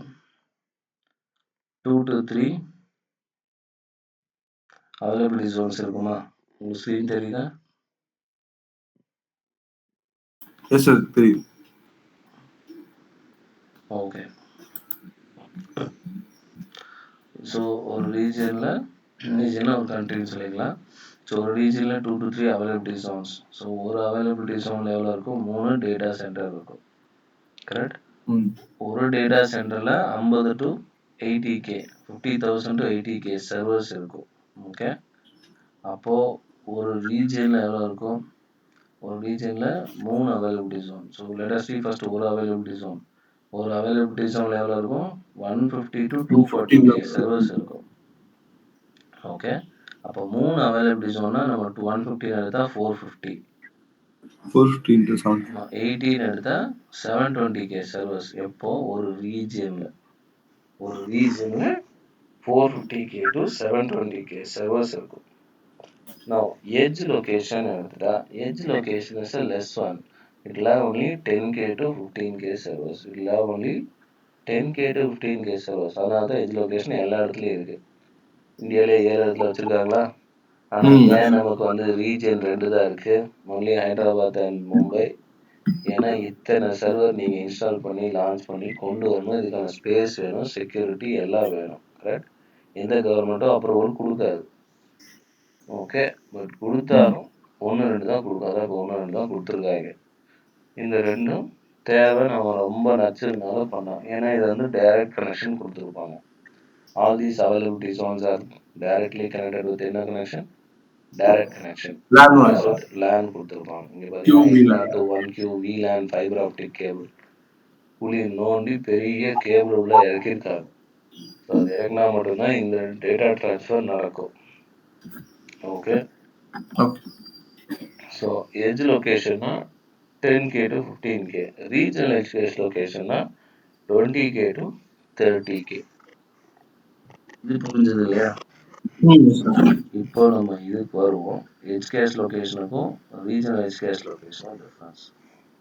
ஸோ இப்போ எட்ஜ் கேஷ் லொக்கேஷன்ஸில் நம்ம ஆல்ரெடி வந்து இப்போ தான் சொன்னோம் 10K to 15K சர்வர்ஸ் இருக்கும். ஓகே, இப்போ லெட் அஸ் கீப் ஒரு கொஸ்டின் வந்துருச்சு. இந்த எட்ஜ் கேஷ் லொக்கேஷன் எதுக்கு யூஸ் பண்ண போகிறோம்? மெயினாக both are mainly for cache memory. கரெக்டா? கேஷ் காப்பீஸ் தான் இருக்கும். இப்போ ரீஜனல் எட்ஜ் கேஷ் லொக்கேஷனும் டேட்டாபேஸ் தான், கேஷ் மெமரி தான். இப்போ இது எப்போ ஸ்டோர் ஆகும் அப்படின்னா, first edge location example who is ரஜினிகாந்த்னு கேட்குறோம் ஒரு கேள்வி. ஓகேயா? ஃபர்ஸ்ட் இது என்ன பண்ணும்? ஒரிஜினல் சர்வருக்கு போகும். ஓகே, ஒரிஜினல் சர்வருக்கு போகும். அந்த கொஷின்ஸ் லெட்டஸ் சே விக்கிபீடியா, இந்த கொஷின் விக்கிபீடியா தான் போகும் ஃபர்ஸ்ட். கரெக்டா? விக்கிபீடியாவில் ஹூ இஸ் ரஜினிகாந்த்னு கேட்குறோம். இந்த கொஷினோட காப்பி யூஎஸ்லேருந்து ஃபஸ்ட்டு இந்தியாவில் வரும். எங்கே வரும்? இங்கே இந்தியாவில் இருக்க நியர்பை. நீங்கள் சென்னையில் இருந்தீங்கன்னா சென்னையோட எட்ஜ் லொக்கேஷனுக்கு வந்திருக்கும். பை பாசிங் தான், அதுவும் டேரெக்டாக வந்திருக்காது. இன்பிட்வீனில் எந்தெந்த எட்ஜ் லொக்கேஷன் இருக்கோ அங்கெல்லாம் ஒரு காப்பி போயிட்டு அதுக்கப்புறம் அந்த காப்பி உங்களோட லோக்கல் இதில் வந்து நிற்கும். ஸோ இதுதான் உங்களோட ஃபர்ஸ்ட் கொஸ்டின். ஓகே, இதில் எக்ஸாம்பிள் நீங்கள் ஜனவரியில் இந்த கொஸ்டினை கேட்டிருக்கீங்க. அதுக்கப்புறம் பிப்ரவரியில் யாருமே இந்த கேள்வியை கேட்கல. அதுக்கப்புறம் கீப் ஆன் வேற வேற கொஸ்டின் வருது, ஆட் ஆகிட்டே இருக்கு. 2, 3, 4ன்னு ஆட் ஆகிட்டே இருக்கு. இதோட ஸ்டோரேஜ் லெவல் என்ன? 15K. கரெக்டா? இந்த 15K கேஷ் வந்து ஓவர் ஆயிரும், ஃபுல் ஆயிரும். ஒன்ஸ் ஃபுல் ஆயிடுச்சுன்னா என்ன ஆகும்? கடைசியில் ரீசெண்டாக வந்த கொஸ்டினை டெலீட் பண்ணுமா இல்லை ஓல்டு கொஸ்டினை டெலீட் பண்ணுமா? Old question. ஓல்டு இந்த 1 இருக்கு இல்லையா, இந்த 1 ஹூ இஸ் ரஜினிகாந்த்ங்கிற இந்த கொஸ்டினை நேராக மூவ் ஆகி ரீஜனல் எட்ஜ் கேஷ் லொக்கேஷனுக்கு வந்துடும். இங்கே நமக்கு 20K to 30K சர்வர்ஸ் இருக்கும். ஓகே, இப்போ மறுபடியும் அடுத்தடுத்து இங்கே ஃபுல்லாக இங்கே கொண்டு வந்து ஸ்டோர் பண்ணுவாங்க 3, 4. இன் பிட்வீன் இப்போ இந்த ஜனவரியில் கேட்ட கொஸ்டினை மார்ச்சில் எவனோ ஒருத்தன் திரும்பி வந்து ஹூ இஸ் ரஜினிகாந்த்னு கேட்குறான். இப்போ என்ன ஆகும்? இந்த கொஸ்டின் ஆல்ரெடி இங்கே கீழே போயிடுச்சு ரீஜனலில். இப்போ திரும்பி இது மேலே வந்து 5ஆவதா 6ஆவதா மறுபடியும் இதை ஆட் ஆகிக்கும். புரியுதா? ஓகே, இன்கேஸ் இப்போ யாருமே இந்த கேள்வியை கேட்கல, என்னோட ஸ்டோரேஜ் ஃபுல் ஆகிடுச்சு, இங்கேயும் ஃபுல் ஆகிடுச்சு, அடுத்தடுத்த டேட்டா தான் நியூவில் வர டேட்டா மட்டும் தான் அதை ரிசீவ் பண்ணி பாதுகாக்கும். ஓல்டு ஆக அதுவே எக்ஸ்பயர் ஆகிடும். அப்போ எக்ஸ்பயர் ஆச்சுன்னா என்ன ஆகும்? இது இங்கேருந்து டெலீட் ஆகிடும். ஆனால் ஆல்ரெடி ஒரு காப்பி உங்களுக்கு ஒரிஜினல் இருக்கு, அதனால பிரச்சனை இல்லை. ஓகே, இதுதான் edge location and regional edge cache location. Already சொல்லியிருந்தீங்க சார். ஆல்ரெடி நான் சொல்லியிருந்தேன் இல்லையா? Okay, fine. So now will come for time to live TTL fixed time for period of time expiration period நம்ம மென்ஷன் பண்ணிக்கலாம். Which is set by, ஏன்னா இது அவர் application இல்லையா, நம்ம ஒரு அப்ளிகேஷன் வச்சுருக்கோம். ஒருத்தன் அப்ளிகேஷனை லாகின் பண்ணிவிட்டு 1/2 மணி நேரம் சும்மாவே உட்காந்து ஒன்றும் பண்ணலைன்னா ஆட்டோமேட்டிக்காக அது லாக் அவுட் ஆகிடும். ஐ திங்க் நீங்கள் பார்த்துருப்பீங்களா, சில அப்ளிகேஷன் நீங்கள் லாக் அவுட் பண்ணிட்டோ லாகின் பண்ணிட்டோ கொஞ்ச நேரம் ஏதாவது பண்ணாம விட்டீங்கன்னா அதுவே லாக் அவுட் ஆகிடும். Now same thing, get request to origin from CloudFront user sets if modified since header.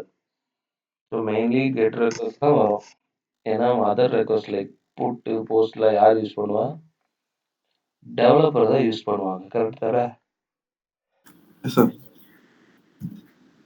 Customer எதுக்கு வரப்போறான்? இன்ஃபர்மேஷன் கேதர் பண்ண தான் வரப்போறான். ஸோ அவனுக்கு டெஃபினட்டாக நம்ம கெட் ரெக்வெஸ்ட் கொடுக்க போகிறோம். Next, change object name. In case if you are modifying, change object name. Header version 1 becomes version 2.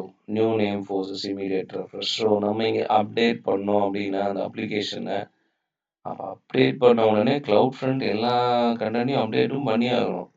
அப்போ தான் கஸ்டமருக்கு போய் வியூ ஆகும். நம்ம அப்டேட் பண்ணதும் வியூ ஆகும். So what it will do, it will force immediate refresh. I think நீங்கள் வாட்ஸ்அப்பே எடுத்துக்கங்களேன். வாட்ஸ்அப்கார update கொடுத்தாங்கன்னா என்ன ஆகுது? உங்களால் வாட்ஸ்அப்பை யூஸ் பண்ண முடியுதா? அது அலோவ் பண்ணாது. நீங்கள் போய் அப்டேட் பண்ணிட்டு வா, அப்போ தான் யூஸ் பண்ணுவேன்னு சொல்லும், யூஸ் பண்ண விடுவேன்னு சொல்லும். கரெக்டா? எஸ். வாட்ஸ்அப்ல அந்த மாதிரி இருக்கும், அந்த மாதிரி தெரியல. ஆனா ஒரு சில அப்ளிகேஷன் அந்த மாதிரி வந்துருக்கு. வாட்ஸ்அப் கூட வந்து நீங்க வாட்ஸ்அப் வந்து அடிக்கடி கேட்காது, எப்பயாச்சும் ஒரு வாட்டி கேட்கும். 3 மாசத்துக்கு ஒருக்கா கேட்பாங்க. அவங்க ஆல்ரெடி அவங்களோட ஃபீச்சர்ஸ் அட்லீஸ்ட் 3 மாசத்துக்கு ஒருக்கா அவங்க அப்டேட் பண்ணிட்டே இருப்பாங்க. இப்போ நீங்க ஐ திங்க் இந்த ஐசிஐசிஐ பேங்க் எடுத்தா சும்மா அப்டேட் பண்ணிட்டே இருப்பான். அதாவது ஒரு ஃபீச்சர் மாத்தினா கூட அப்டேட் பண்ணலைன்னா அலோவ் பண்ண மாட்டான். Next, invalidate object. Last, restart. Inefficient and expensive. Invalidate ஆகுதுன்னா அந்த ஆப்ஜெக்டை நம்ம வேலிடேட் பண்ண முடியல. Not able to validate. Maybe அது ப்ரீவியஸ் இருந்த டாப்பில் இருக்கலாம், அதனால உங்களால் ஆக்சஸ் பண்ண முடியாது. Now we'll see time to video on demand streaming. So video on demand streaming இதை பார்க்கலாம். நம்ம ஒரு வீடியோ எடுக்கிறோம், நம்ம யூஸர்ல வீடியோஸ் பார்க்குறோம். ஐ திங்க் இந்த ரீல்ஸ் எல்லாம் பார்க்குறீங்களா? Reels, Instagram video, what ever. So அது என்ன ஆகுது, நீங்கள் ஒரு ஃபார்மேட்டில் எடுத்திருப்பீங்க. கரெக்ட்? லேட்டஸ்ட் என்ன ஃபார்மேட்ஸ்லாம் இருக்கு? ஓஜிஜி ஃபார்மேட் இருக்குன்னு வச்சுக்கலாம். ஓஜிஜி ஃபார்மேட்டில் லேட்டஸ்ட் கீப் உங்களுக்கு என்ன எம்பெக் 4ன்னு வச்சுக்கலாம். இப்போ நீங்கள் இங்கே யூடியூப்லேயோ இல்லை வந்து உங்களோட வீடியோவில் பார்க்குற அந்த ஓடிடி பிளாட்ஃபார்மில் பார்க்குற அந்த வீடியோவோட குவாலிட்டி வந்துட்டு ஓஜிஜி ஃபார்மேட்டுன்னு வச்சுக்கலாம். இப்போ நீங்கள் எடுக்கிற வீடியோ ஆட்டோமேட்டிக்காக கன்வெர்ட் ஆகி அந்த கன்வர்ஷன் வந்துட்டு நேராக உங்களோட S3 பக்கெட்டில் ஸ்டோர் பண்ணிவிட்டு அதுக்கப்புறமா அங்கேருந்து க்ளவுட் ஃப்ரண்ட் போயிட்டு அதுக்கப்புறமா தான் யூஸர் ஆக்சஸ் பண்ண முடியும். ஸோ ஃபஸ்ட்டு நீங்கள் வந்துட்டு என்ன ஃபார்மேட்டாக கூட இருக்கலாம், இது MP3 இருக்கலாம், MP4 இருக்கலாம், என்ன வேணால் இருக்கலாம், அந்த ஃபார்மேட் உள்ளே போகணும். இப்போ இந்த டிவைஸில் ஒரு ஃபார்மேட் கொடுத்துருப்போம்ல பப்ளிக்கு, அந்த ஃபார்மேட்டில் இருந்தால் மட்டும்தான் பப்ளிக் வியூ பண்ண முடியும். கரெக்ட் தானே? ஆனால் அது பேக் எண்டில் நடக்கும், நம்ம நார்மலாக நடக்கும். இங்கே we are talking about cloud. இங்கே வந்து cloudல என்னன்னா we have a tool called AWS Elementary Media Converter tool. இங்கே மீடியா கன்வெர்ட்டர் டூல்னு ஒன்று யூஸ் பண்ணுறோம். What it will do, it will input the video converter into multiple output formats. என்ன format உங்களுக்கு வேணுமோ அந்த ஃபார்மேட்டை நீங்கள் செலக்ட் பண்ணிக்கலாம். இது எதுக்குன்னா கண்டினியூஸ் ஸ்ட்ரீமிங் இருக்கும் இல்லையா, கண்டினியூஸாக நீங்கள் வீடியோ ஒன்று அப்லோட் பண்ணிட்டே இருப்பீங்க. இல்லை ஒரு 2 hours வீடியோ 1 hour வீடியோ நீங்கள் அப்லோட் பண்ணியிருக்கீங்க, அது இமீடியட்டாக கன்வெர்ட் ஆகி இமீடியட்டாக ரன் ஆகணும். ஐ திங்க் நீங்கள் ஒரு 5 or 6 years பேக் வந்துட்டு நீங்கள் யூடியூப் பார்க்கணுன்னா கூட யூடியூப்பில் ஃபுல் வீடியோ ஒழுங்காக பார்க்கணுன்னா நம்ம என்ன பண்ணணும், ஃபஸ்ட்டு அதை லோடாக விடணும். கரெக்டாக? நெட்வொர்க் வந்து அப்படியே லோடாகி ஃபஸ்ட்டு வரும். நீங்கள் அது கூடயே பார்த்து வந்தீங்கன்னா அது ஸ்டக் ஆகி நின்றுடும். அந்த லோடிங் லைன் முடிஞ்சதுக்கப்புறம் தான் வரும். பார்த்துருக்கீங்களா? இதுதான் ஸ்ட்ரீமிங்க. இது அப்படியே ஸ்லோவாக கவர் ஆகிட்டு வரும். நீங்கள் பார்த்துட்டு இருக்கிறதுல க்ரீனாக வந்துட்டு இருக்கும். ஆனால் கீழே லோடிங் ஆகிடுச்சா, இந்த லோட் ஆகிடுச்சா, இந்த பேஜ் லோட் ஆகிடுச்சான்னு தெரிய வரும். தெரியுமா? அப்போ க்ரீன் நீங்கள் வந்துட்டு இருக்கும்போது இன்கேஸ் இந்த பேஜே லோட் ஆகலை அப்படின்னா இங்கேயே நின்றுடும். இந்த பேஜ் லோட் ஆனதுக்கப்புறம் இந்த வீடியோ ஃபுல்லாக ரன் ஆகி முடிஞ்சதுக்கப்புறம் லோட் ஆனதுக்கப்புறம் தான் 2 நிமிஷம் அட்லீஸ்ட் ஒரு 2 seconds 3 seconds video proper run ஆகுதுன்னு தெரிஞ்சால் மட்டும்தான் அந்த க்ரீன் கலர் நகரும். ரைட். ஸோ சேம் திங் நீங்கள் மேக்ஸிமம் ஸ்டோரேஜ்லாம் நமக்கு அன்லிமிட்டட் ஸ்டோரேஜ் எது கொடுக்கும் ஏடபிள்யூஎஸ்லாம்? இபிஎஸ்ஸா S3 பக்கெட்டா? S3 ஸோ அதனால டேரெக்டாக நம்ம அன்லிமிட்டட் ஸ்டோரேஜ் வீடியோன்னு சொல்லிட்டாலே நம்ம ஸ்டோரேஜுக்கு S3க்கு கொடுத்தா அது வாட்டிக்கு ரன் ஆகிடும். ஸோ அங்கேருந்து நம்ம க்ளவுட் ஃப்ரண்ட் கனெக்ட் பண்ணுறோம். ஏன் இங்கேருந்து கவுண்ட் பண்ணுறோம்? பிகாஸ் S3 இஸ் மெயினாக ஏன் S3 சொல்கிறோம்? Because S3 is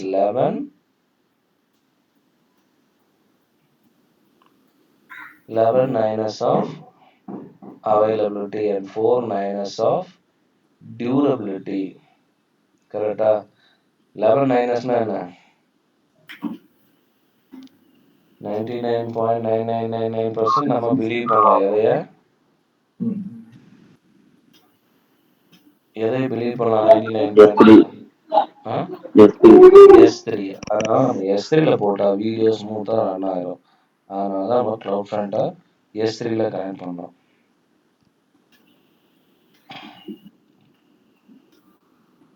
next dynamically generated content. Dynamically ஜென்ரேட்டட்னா என்ன?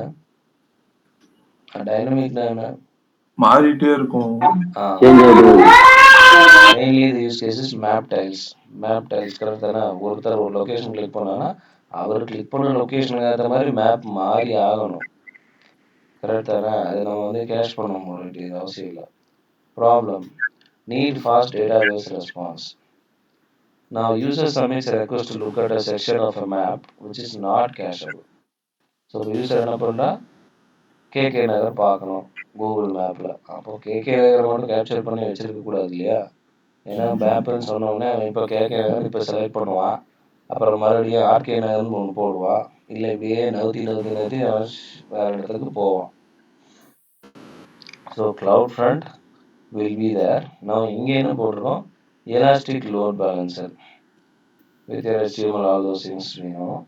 Elastic load balancer எதுக்கு போட்டிருக்கோம்? அதோட ஜாப் என்ன? டிஸ்ட்ரிபியூட் பண்ணி கொடுக்கிறதுக்கு. Yes, it will distribute the routing based on the request. So எந்த ரெக்வஸ்ட் வருதோ அதுக்கேற்ற மாதிரி இது ரவுட் பண்ணி கொடுக்கும். அதுக்கு it will support all your EC2 instances running on your application, and this application process users request and dynamically generate the content. அதான் அவன் எங்கே சர்ச் பண்ணுறானோ அதுக்கேற்ற மாதிரி இது கண்டென்ட்டை சேஞ்ச் பண்ணி கொடுக்கும். அதுக்கு நமக்கு elastic load balancer as well as server தேவை. It is a dynamically generated content. Next, DDoS mitigation. What is DDoS? Distributed denial of service. அதாவது நம்ம எல்லாரும் ஏகப்பட்ட ஆப் வச்சுருக்கோம். கரெக்டாக? அவங்க மொபைல்லே பார்த்தீங்கன்னா எவ்வளோ ஆப் இருக்குது? ஒரு 30-40 ஆப் இருக்கா? ஸோ நம்ம இன்னும் இன்ஸ்டால் பண்ணிட்டு தான் இருப்போம். ஆனால் முதல்ல ஒரு 5 years 6 years பேக்கில் நம்ம வந்து சிஸ்டம் யூஸ் பண்ணவே ஒரு பயம் இருந்தது. ஏதாவது வைரஸ் வந்துடுமோன்னு. கரெக்டாக? ஆனால் இப்போ 100 ஆப் 150 ஆப்பெல்லாம் கூட இன்ஸ்டால் பண்ணி வச்சுருக்காங்க. எந்த ஒரு பயம் இல்லை. நம்மளோட ஃபோன் அட்டாக் ஆகுமோ என்னன்னா பயமே இல்லை. ஏன்? Because all the applications which is in cloud are by default secured. Okay, and the default secure is distributed denial of service. One என்னன்னா இதோட மீனிங் என்ன ஆக்சுவலா? இப்போ நம்ம கண்டினியூஸா ஒரு ரெக்வஸ்ட் அனுப்பிச்சிட்டே இருந்தோம்னா அந்த சர்வர் வந்து ஃபுல் ஆயிடும். அந்த ரெக்வஸ்ட் இவ்வளவுதான் அட்டைன் ஆயிடுச்சுன்னா நம்மளால இன்னொருத்தவங்க வந்து அந்த சர்வீஸ் வந்து ஆக்சஸ் பண்ண முடியாது. ஸோ அந்த சர்வீஸை ஸ்டாப் பண்றது தான் distributed service. Is the name itself mentioning denial of service. Denial of service. Denial என்ன? டினை பண்றது. கரெக்டா? ஸோ டினை பண்ணா ஆஃப் யுவர் சர்வீஸ். அது ஃபர்ஸ்ட் டிடெக்ட் பண்ணும் இந்த மாதிரி ஒரு பர்சன் இருக்காங்க. நீங்கள் ஆல்ரெடி உங்களுக்கு தெரியல எல்லா அப்ளிகேஷனும் உங்களோட மொபைல் டீட்டெயில்ஸ்லாம் எடுத்துக்குமே. கரெக்ட் தானே? நீங்கள் என்ன மொபைல் யூஸ் பண்ணுறீங்க அப்படின்னு எந்த ஏரியாவிலேருந்து யூஸ் பண்ணுறீங்க எல்லாமே அதை ட்ராக் பண்ணியிருக்கோம். இன்கேஸ் நீங்கள் ஏதாவது VPN யூஸ் பண்ணீங்க, இல்லை ஏதாவது ஒரு hacker try to access that particular accountனாலும் first it will not allow. It will not allow. Next WS, AWS, WAF. WAF னா என்ன? Web application firewall. Yes, web application firewall. So இந்த application நமக்கு already ஒரு firewall இருக்கு. அந்த firewall உங்களை allow பண்ண கூடாது. எப்படி இந்த மாதிரி ஒரு ராங் பர்சன் வந்து அத்தன்டிகேட் பண்ண ட்ரை பண்ணுறான்னா, அதை நீங்கள் எல்லா அப்ளிகேஷனையும் ஓடிடிக்கு வருதா, ஃபஸ்ட்டு ஓடிடி வந்து கன்ஃபார்ம் பண்ண நீங்கள் போட்ட உடனே அது உங்களோட எல்லா டீட்டெயில்ஸும் ஃபெச் பண்ணிடும். தென் சென்ஸ் ஐ திங்க் நீங்கள் கூகுள் லாகின் பண்ணும்போதே உங்களுக்கு தெரியுமே, இப்போ நீங்கள் இங்கே லாகின் பண்ணியிருக்கீங்க, இன்னொரு பர்சன் வந்து வேற ஒரு இடத்துலேருந்து ஆக்சஸ் பண்ண ட்ரை பண்ணால் என்ன ஆகும்? அது உங்கள்கிட்ட ஃபஸ்ட்டு வந்து ஆக்சஸ் பண்ணட்டுமா கொடுக்கட்டுமா இது நீங்களான்னு கேட்கும். கரெக்ட் தானே? இந்த அத்தன்டிகேஷன் முடிஞ்சதுக்கு அப்புறம் தான் அதை அலோவே பண்ணும். அப்படி அத்தன்டிகேட் பண்ண ஃபெயில் பண்ணிட்டா distributed denial of service or attack. That means nothing, அவன் வந்து ஏதோ ஒரு wrong person trying to access your account, so it will not give access. So இது முடிச்சதுக்கப்புறம் இன்னொரு லெவல் ஆஃப் செக்யூரிட்டி. ஸோ நம்ம ஏன் இந்த இத்தனை அப்ளிகேஷன்ஸை வந்து நம்பி யூஸ் பண்ணுறோம் அப்படின்னா, ஃபர்ஸ்ட் ஒன் ரூட்டிங் ரொம்ப ஃபாஸ்ட்டாக இருக்கும் ஒன்று. ரெண்டாவது, இது எந்த ஒரு அட்டாக்கையும் அலோவ் பண்ண கூடாது. இனிஷியல் ஸ்டேஜ்லேயே ஃபஸ்ட்டு அதை ஐடென்டிஃபை பண்ணிடும். அதாவது உள்ளேயே வரலைன்னா நீ எப்படி அட்டாக் பண்ண முடியும்? வைரஸ் உள்ளன்னு ஒன்று வந்தால் தானே அட்டாக் பண்ண முடியும். இப்போ உள்ளே வரும்போது இது ஃபுல் ஸ்கேன் பண்ணி அதுக்கப்புறம் தான் அலோவ் பண்ணும் எந்த ஒரு அப்ளிகேஷனோ ரெக்வஸ்ட்டோ ஆட் பண்ணாலும். இப்போ நீங்கள் வந்து ஒரு அப்ளிகேஷன் இன்ஸ்டால் பண்ணுறீங்க, அதில் இமீடியட்டாக 2 செகண்ட் இன்ஸ்டால் ஆகிருதா? இல்லை, இனிஷியலாக அப்படியே லோட் ஆகிட்டு இருக்கும். ஏன்னா ஃபர்ஸ்ட் அத்தன்டிகேஷன் செக் பண்ணும். செக் பண்ணதுக்கப்புறம் தான் இப்போ நீங்கள் அப்ளிகேஷனை செலக்ட் பண்ணாலும், கூகுள் பிளேயில் போய் ஏதோ ஒரு அப்ளிகேஷன் செலக்ட் பண்ணாலும் சில சமயம் நீங்கள் அந்த அப்ளிகேஷன் இன்ஸ்டால் பண்ண முடியாது. ஏன்னா ஃபயர்வால் அலோவ் பண்ணியிருக்காது. ஏன்னா அந்த அப்ளிகேஷனுக்கு சம் ஃபிஷிங் நீ அட்டாக்கர்ஸ் ஏதாவது வைரஸ் ஏதாவது இருந்துருக்கலாம். ஏதாவது இருக்கிற மாதிரி இருந்தால் ஃபஸ்ட்டு அது செக் பண்ணதுக்கப்புறம் தான் இன்ஸ்டால் பண்ணவே அலோவ் பண்ணும். ஃபைன். ஸோ மிட்டிகேஷன்னா என்ன? மிட்டிகேஷன் என்ன? ஆக்ஷன். மிட்டிகேஷன் என்ன? ஆக்ஷன். சம் அட்டாக் வருதுன்னா அதை நான் எப்படி ப்ரொடெக்ட் பண்ணுறது? நான் ஆல்ரெடி ஃபயர்வால் போட்டு வச்சுருக்கேன். Coming to the end of this section.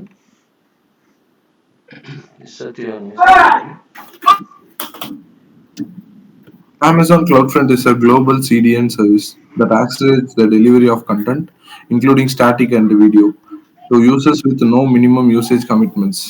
CloudFront uses a global network that comprises edge locations and regional edge caches to deliver content to your users. To use CloudFront to deliver your content, you specify an origin server and configure a CloudFront distribution. CloudFront assigns a domain name and sends your distributions configuration to all its edge locations.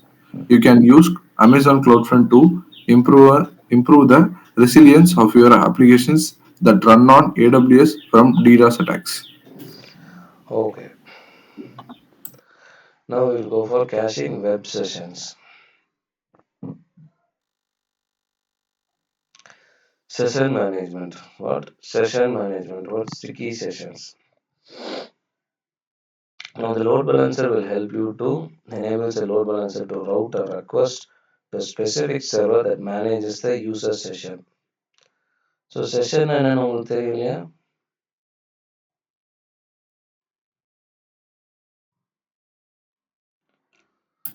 செஷன்னா login பண்ணி use பண்றது தான் session. S, login பண்ணி use பண்ணுறீங்க. உங்கள் mobile ஆப்பே எடுத்துக்கிட்டா banking app எவ்வளோ நேரம் நீங்கள் யூஸ் பண்ண முடியும்? 10 minutes இருக்குமா சார்? 10 minutes. அதுக்கப்புறம் என்ன ஆகாது? ஆட்டோமேட்டிக்கா லாக் அவுட் ஆயிடும். எஸ். ஸோ அப்போ என்ன அர்த்தம்? செக்யூரிட்டிக்காக அது. எஸ். அப்போ ஆனால் நம்ம ஒரு செஷன் டைம் செட் பண்ணி வச்சிருக்கோம். கரெக்டா? அந்த டைம் செட் பண்ணி வச்சிருக்கோம். It uses client side cookies. Yes. நீங்கள் எந்த அக்கௌண்ட் போனாலும் இப்போ ஆன்லைன்லேயே நீங்கள் வந்து உங்கள் பேங்க் அக்கௌண்ட் ஓப்பன் பண்ணாலும் ஆட்டோமேட்டிக்காக யூசர் நேம் பாஸ்வேர்டு அது ஃபெச் பண்ணிடும். நான் வர காஸ்ட் எஃபெக்டிவ். எது cost effective? To use cookies is cost effective only. It will mainly speed up your retrieval of all your sessions and have disadvantages also. என்ன disadvantages? Have loss of sessions when you have instance failure, limited scalability, uneven load distribution and increased latency.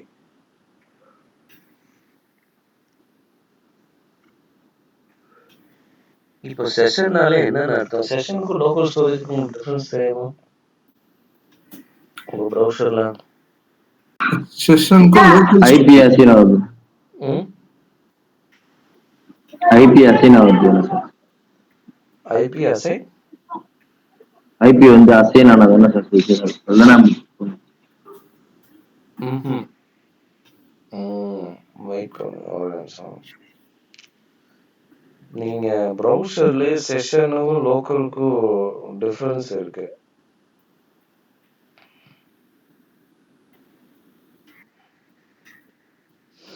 இப்போ full page தெரியுதா?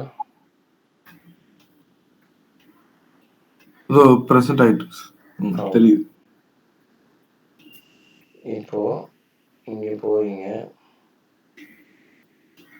விசிபிளா இல்லையா? இல்ல வருது வருது, இதுதான் தெரியுது. Meeting தான் சார் தெரியுது. ரைட் கிளிக் நான் பண்ணியிருக்கேன், 3 ப்ளூ பட்டன் அமைச்சிருக்கேனே, அது தெரியலையா? சரி ஒரு நிமிஷம், நான் இது ஓப்பன் பண்ணி பார்க்குறேன், தெரியுதான்னு பார்க்கலாம்.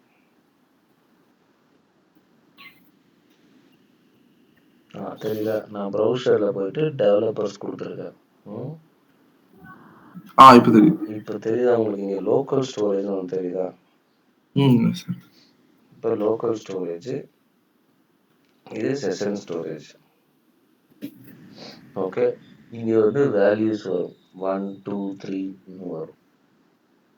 இப்போது லோக்கல் ஸ்டோரேஜ்னா அதே வெப்சைட்டை நீங்கள் மல்டிபிள் டைம்ஸ் வந்திருப்பீங்க, தெரியுதா? செஷன் ஸ்டோரேஜ்னா பாஸ்வேர்ட்லாம் ஸ்டோர் பண்ணி வைக்கிறது, அதுவும் லோக்கல் ஸ்டோரேஜ்ல வருமா? அது குக்கி ஸ்டோரேஜ். ஓகே, லோக்கல் ஸ்டோரேஜ்னா இந்த மீட்டிங்னா இப்போ ஒரு லிங்க் கிளிக் பண்ணால் அந்த லிங்கோட ஸ்டோரேஜ் பற்றி என்னென்ன இன்ஃபர்மேஷன் இருக்குமோ அதெல்லாம் எடுத்துருக்கோம். எத்தனை டைம் வரீங்கங்கிறது இருக்கும். இப்போ பார்த்தீங்கன்னா ரெண்டுத்துலேயுமே இப்போ நான் ஓடிட்டு இருக்கிறது இந்த மீட்டிங் லிங்க் தான், தெரியுதா? சார். ஆனால் லோக்கல் ஸ்டோரேஜில் என்ன ஸ்டோர் ஆகிருக்கோ, நீங்கள் எத்தனை தடவை வந்தாலும் அந்த பேஜுக்கு திரும்பி போயிட முடியும். ஓகே, அந்த பேஜ் ஆட்டோமேட்டிக்காக எடுத்துகிட்டு வந்துடும். ஆனால் when it comes to session வந்து, இப்போ நான் இந்த செஷனை க்ளோஸ் பண்ணிட்டேன்னா இதை பற்றின ஒரு ரெக்கார்டும் இருக்காது.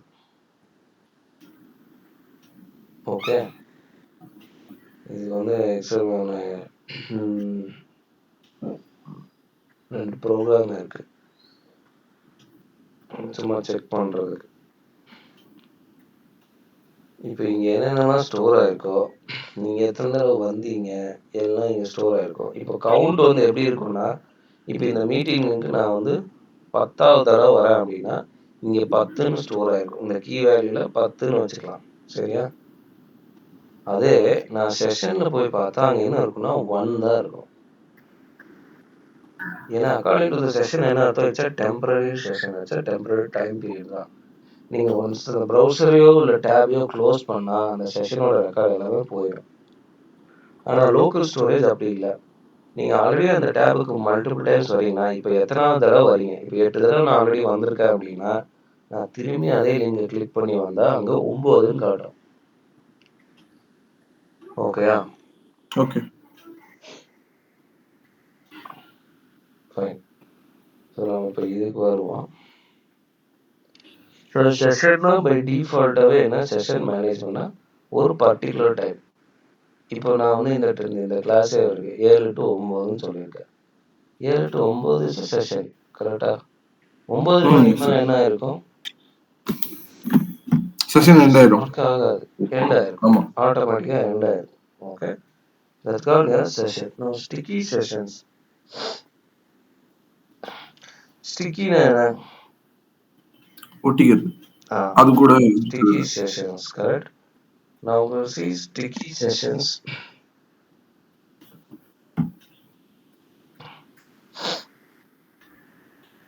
Next slide.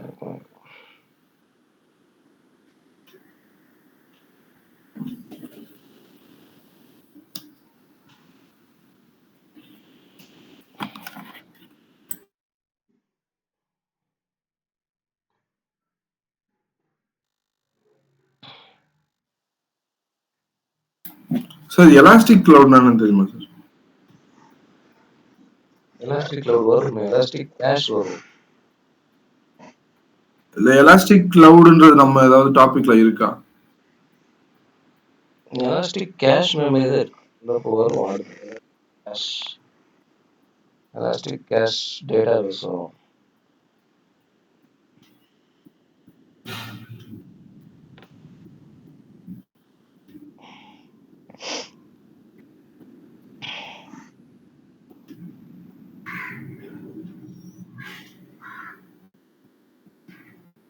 One second.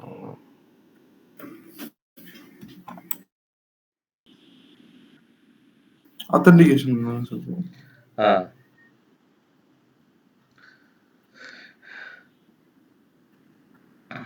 இப்போ வந்துட்டு அதை அத்தன்டிகேட் பண்ணிட்டு வரும். அத்தன்டிகேட் பண்ணிட்டு வந்ததுக்கு அப்புறம் தான் அது நேராக கேமிங் சர்வருக்கே அலோவ் பண்ணும். எஸ், இப்படி ஒரு பையன் இருக்கான், அவனுக்கு லாகின் இருக்கு, அவனை அலோவ் பண்ணுன்னு சொன்ன அப்புறம் தான் இந்த கேம் சர்வர் போகும். இந்த கேம் சர்வரில் நம்ம செட்டிங் பண்ணி வச்சிருப்போம். ஸ்கோர் இப்படி கேப்சர் பண்ணு, இந்த காயின் டெஸ்ட் பண்ணா இந்த ஸ்கோர் ஏற்று, எல்லாம் இந்திய சர்வரில் நம்ம செட்டப் பண்ணி வச்சிருப்போம். அத்தன்டிகேஷன் பண்ணி வச்சிருப்போம். இன்கேஸ் நம்ம இந்த டேட்டாபேஸ் லாகின் பண்ண அப்புறம் மறுபடியும் இந்த கேமோட டேட்டாவை நீ இந்த டேட்டாவில் ஸ்டோர் பண்ணு, டேட்டாபேஸில் ஸ்டோர் பண்ணு அப்படின்னா அதையும் ஸ்டோர் பண்ணி வச்சிருப்பாங்க. That's up to us.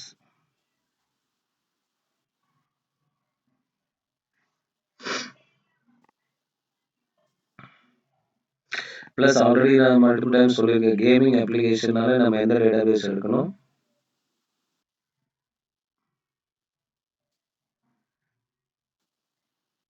Gaming சர்வர்னாலே கேம்னு எடுத்துட்டாலே மெயினாக பெரிய கேமாக இல்லை, வெறும் வெரி வெரி சிம்பிள் கேம், இந்த கேண்டி கிரஷ் இல்லை நம்பர் கேம் அப்படின்லாம் இருந்தால், இந்த கேண்டி கிரஷ் கூட நீங்கள் இங்கே ஒரு டைனமோ டிவியில் நம்பர் கேம்ஸ் எல்லாம் இருக்கு இல்லையா, அதாவது ஸ்ட்ரக்சர்டு வேல இருக்கிற கேம்ஸ், அதெல்லாம் we can able to use RDS. But when it comes to unstructured, அதில் photos, images, videos, other things are to be captured, all those things, definitely you have to go for DynamoDB, where DynamoDB is serverless as well as a managed service. நம்ம போய் எதுவும் பண்ண தேவையில்லை, அதுவே எல்லாத்தையும் store பண்ணிக்கும். நம்மளோட வேலை கனெக்ட் பண்ணி விடுறது மட்டும்தான் அண்ட் கான்ஃபிகர் பண்ணுறது தான். Okay,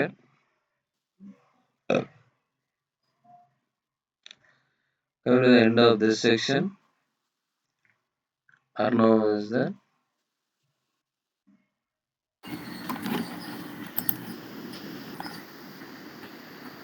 Arnav will not be right. Okay. Okay, Shaktivel or Balakrishnan read பண்ணுங்க. Yes, sir.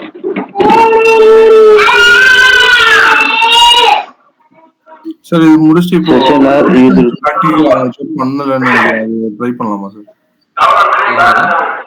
Cloud front practical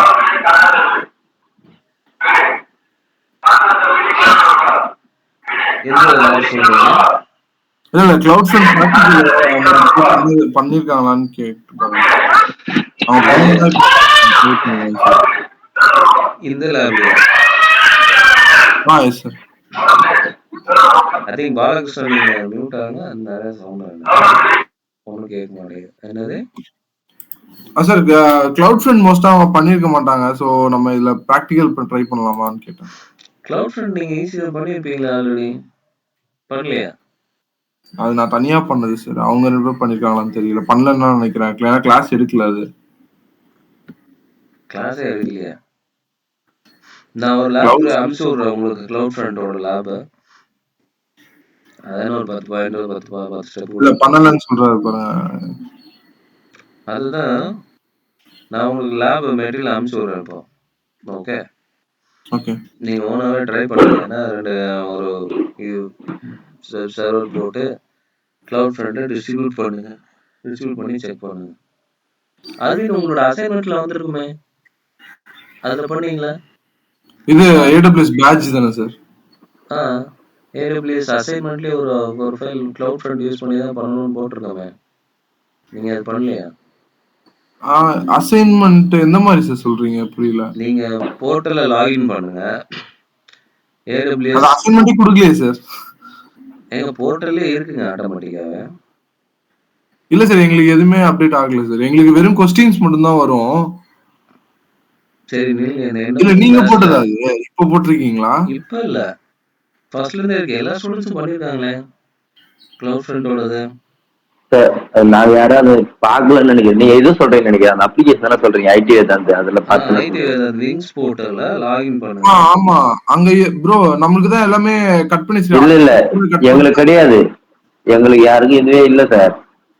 portal லாகினே இல்லையா? அது போர்ட்டல் இல்ல இருக்கு, பட் அது லாக் இது ஆயிடுச்சுன்னு நினைக்கிறேன். இது லாக் அட்டெண்டன்ஸும் ஆயிருக்கும். நீங்க மோஸ்ட்லி 3 யூஸ் நாள் பண்றோம்ல. ஆப்சென்ட் போட்டிருந்தா லாக் ஆயிருக்கும். ஆக்சுவலா எங்களுக்கு அட்டெண்டன்ஸும் போடல, சோ நாங்க லாகினும் பண்ணல, சோ அதனால லாக் ஆயிடுச்சு. அப்புறம் அன்லாக் பண்ணிட்டாங்க. அப்புறம் அட்டெண்டன்ஸ் வேணாம்னு சொல்லிட்டாங்க எங்களுக்கு. ஆமா. சோ இதுக்கு வேணா சொல்லிருப்பாங்க. அவங்க நீங்க அசைன்மெண்ட் எதுவும் கோர்ஸ் அசைன் பண்ணல. முடிக்கிறதுக்கு நீங்க ஆட்டோமேட்டிக்கா அந்த அசைன்மெண்ட்ஸ் எல்லாம் முடிக்கணும். அப்பதான் கோர்ஸ் முடிச்ச மாதிரி ஆகும். இல்ல அசைன்மெண்ட் எதுவும் முடிக்கல, எங்களுக்கு பேட்ச் முடிக்க சொன்னாங்க. கிளவுட் ஃப்ரண்ட் பிராக்டிஷனர் பேட்ச் ஒன்னு இருந்துச்சு. Cloud quest. பேட்சா?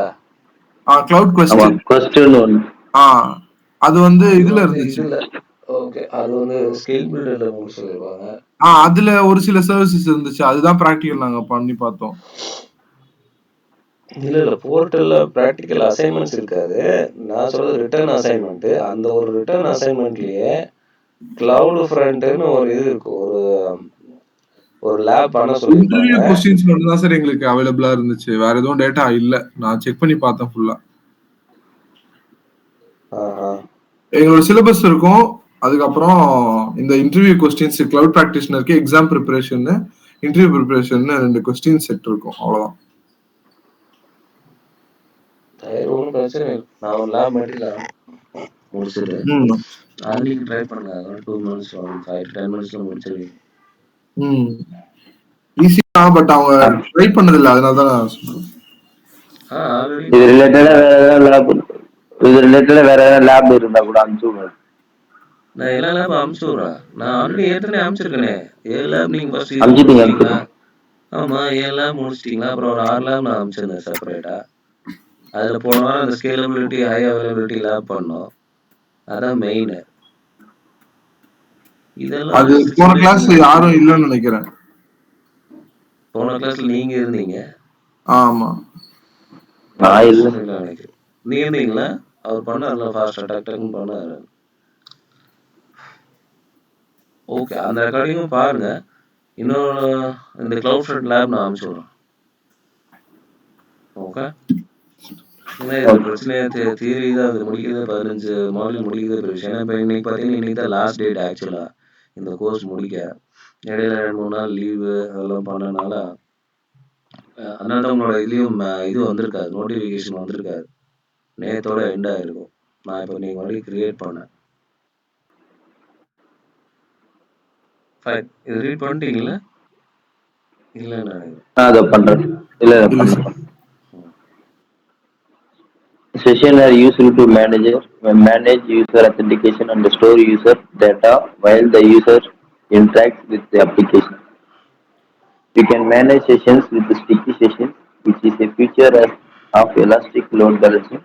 Load Balancer sticky session route request to the specific server that's managing the user's session. You can also manage sessions by persisting session data outside the web server instance. For example, in a distributed cache or Dynamo DB type. Okay. Next, caching databases. When should you cache your database? So when should you cache na already சொன்ன மாதிரி local storage, அது எதுக்காக? Fast retrieval. So when you should cache your database also. When you are concerned about response time of your customers, when you have high volume of requests that are inundating about your database, and you would like to reduce your database cost. So for these reasons, we want to use cache for mainly for your database. Correct தானே? Customer delay ஆகும்போதோ இல்லை high volume data வரும்போதோ டெஃபினட்டாக to reduce the cost we have to go for cache memory. ஏன்னா cache memory always is the less cost. Now, using DynamoDB for state information. Now, online gaming application is there. What is the use case here? The problem என்னன்னா needs faster database response time. I think நீங்க PUBG எல்லாம் use பண்ணிருப்பீங்க இல்லையா? PUBG play பண்ணிருக்கீங்களா? நான் பண்ணதில்ல, நான் கேள்விப்பட்டிருக்கேன். மல்டிபிள் பர்சன்ஸ் வந்து இருக்காங்களா? அப்போ அவங்க எல்லாத்தோட அவங்களோட ஸ்கோர் இது எல்லாம் அப்டேட் பண்ணும் ஒரே டைம்ல. அதுவும் மல்டிபிள் யூசர்ஸ் அப்படின்னு you should have a proper 100 users per session. 100 users per session. 100 users per session னா அப்ப அவங்க ஒருத்தன் ஒன்னு பண்றான், ஒரு ஆக்ஷன் ஒரே டைம்ல thousands and lakhs செஷன்ஸ் கூட நடக்கும் ஒரே டைம்ல. சோ அதோட டேட்டாபேஸ்ல ரெக்கார்ட் பண்ணனும். we definitely need DynamoDB, and DynamoDB மட்டும் பத்தாது, கூடவே கேஷ் மெமரி வேணும். அப்பதான் ஃபாஸ்டா இருக்கும். So here you see millisecond scale response time. Millisecondல ரெஸ்பாண்ட் பண்ணணும். Which one the web server has to respond, then it will go to the game server. Game server also has to respond. Correct. So user வரா, first CloudFront வரா, front page of your application, then application load balancer போகுது, அங்கிருந்து main server போகுது. Server போய் check பண்ணிட்டு வரும், இப்போ ஒரு பர்சன் இருக்கானா இல்லையா அத்தன்டிகேட் பண்ணும். அத்தன்டிகேட் பண்ணிட்டு டக்குன்னு அடுத்து அவனை தூக்கி கேம் சர்வர்ல போடணும். இப்போ இது என்ன problem? Use cases and online game. Problem என்ன? Needs faster database response time. ஏன்னா மில்லியன்ஸ் ஆஃப் யூசர்ஸ் இல்லைன்னா நீங்க சொன்ன மாதிரி thousands of users are accessing at the same time on a particular server. அதுக்கு தான் we have one more option called DynamoDB Accelerator. DynamoDB Accelerator. As the name itself mentioning, what is this one? இன்னும் கொஞ்சம் ஆக்சிலேட் பண்ணி கொடுக்கும் fast. S, இன்னும் வந்து speed பண்ணும், இன்னும் வந்து ஸ்பீட் பண்ணும். அதுதான் we have.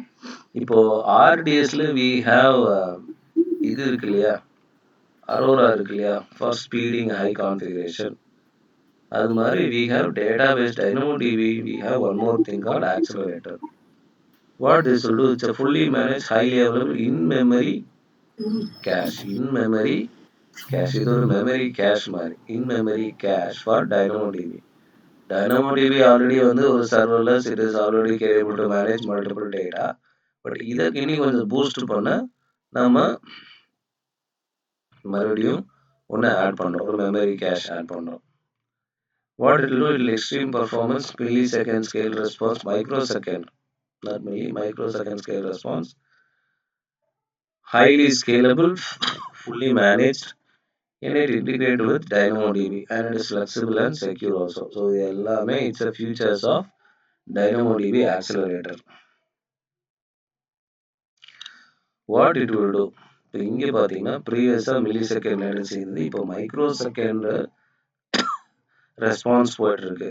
இப்போ என்ன ஆகும்? உங்களோட database, that is your gaming server, your gaming application will be very faster. Why? Because the latency is removed. நம்ம ப்ரீவியஸாக பார்த்தோம் இல்லையா, அந்த problem need faster database response time. So இந்த டேட்டாபேஸ் இங்கே ரெஸ்பாண்ட் பண்ணுறதுக்கு லேட் ஆகுது. அதை சால்வ் பண்ணுறதுக்கு நம்ம டேட்டாபேஸை பூஸ்ட் பண்ணுறோம். டேட்டாபேஸை பூஸ்ட் பண்ணுற டிவைஸ் பேர் தான் database accelerator. So what do we call it as? DAX, to accelerate response time. So the database நம்ம fast பண்றதுக்கு database accelerator include பண்றோம்.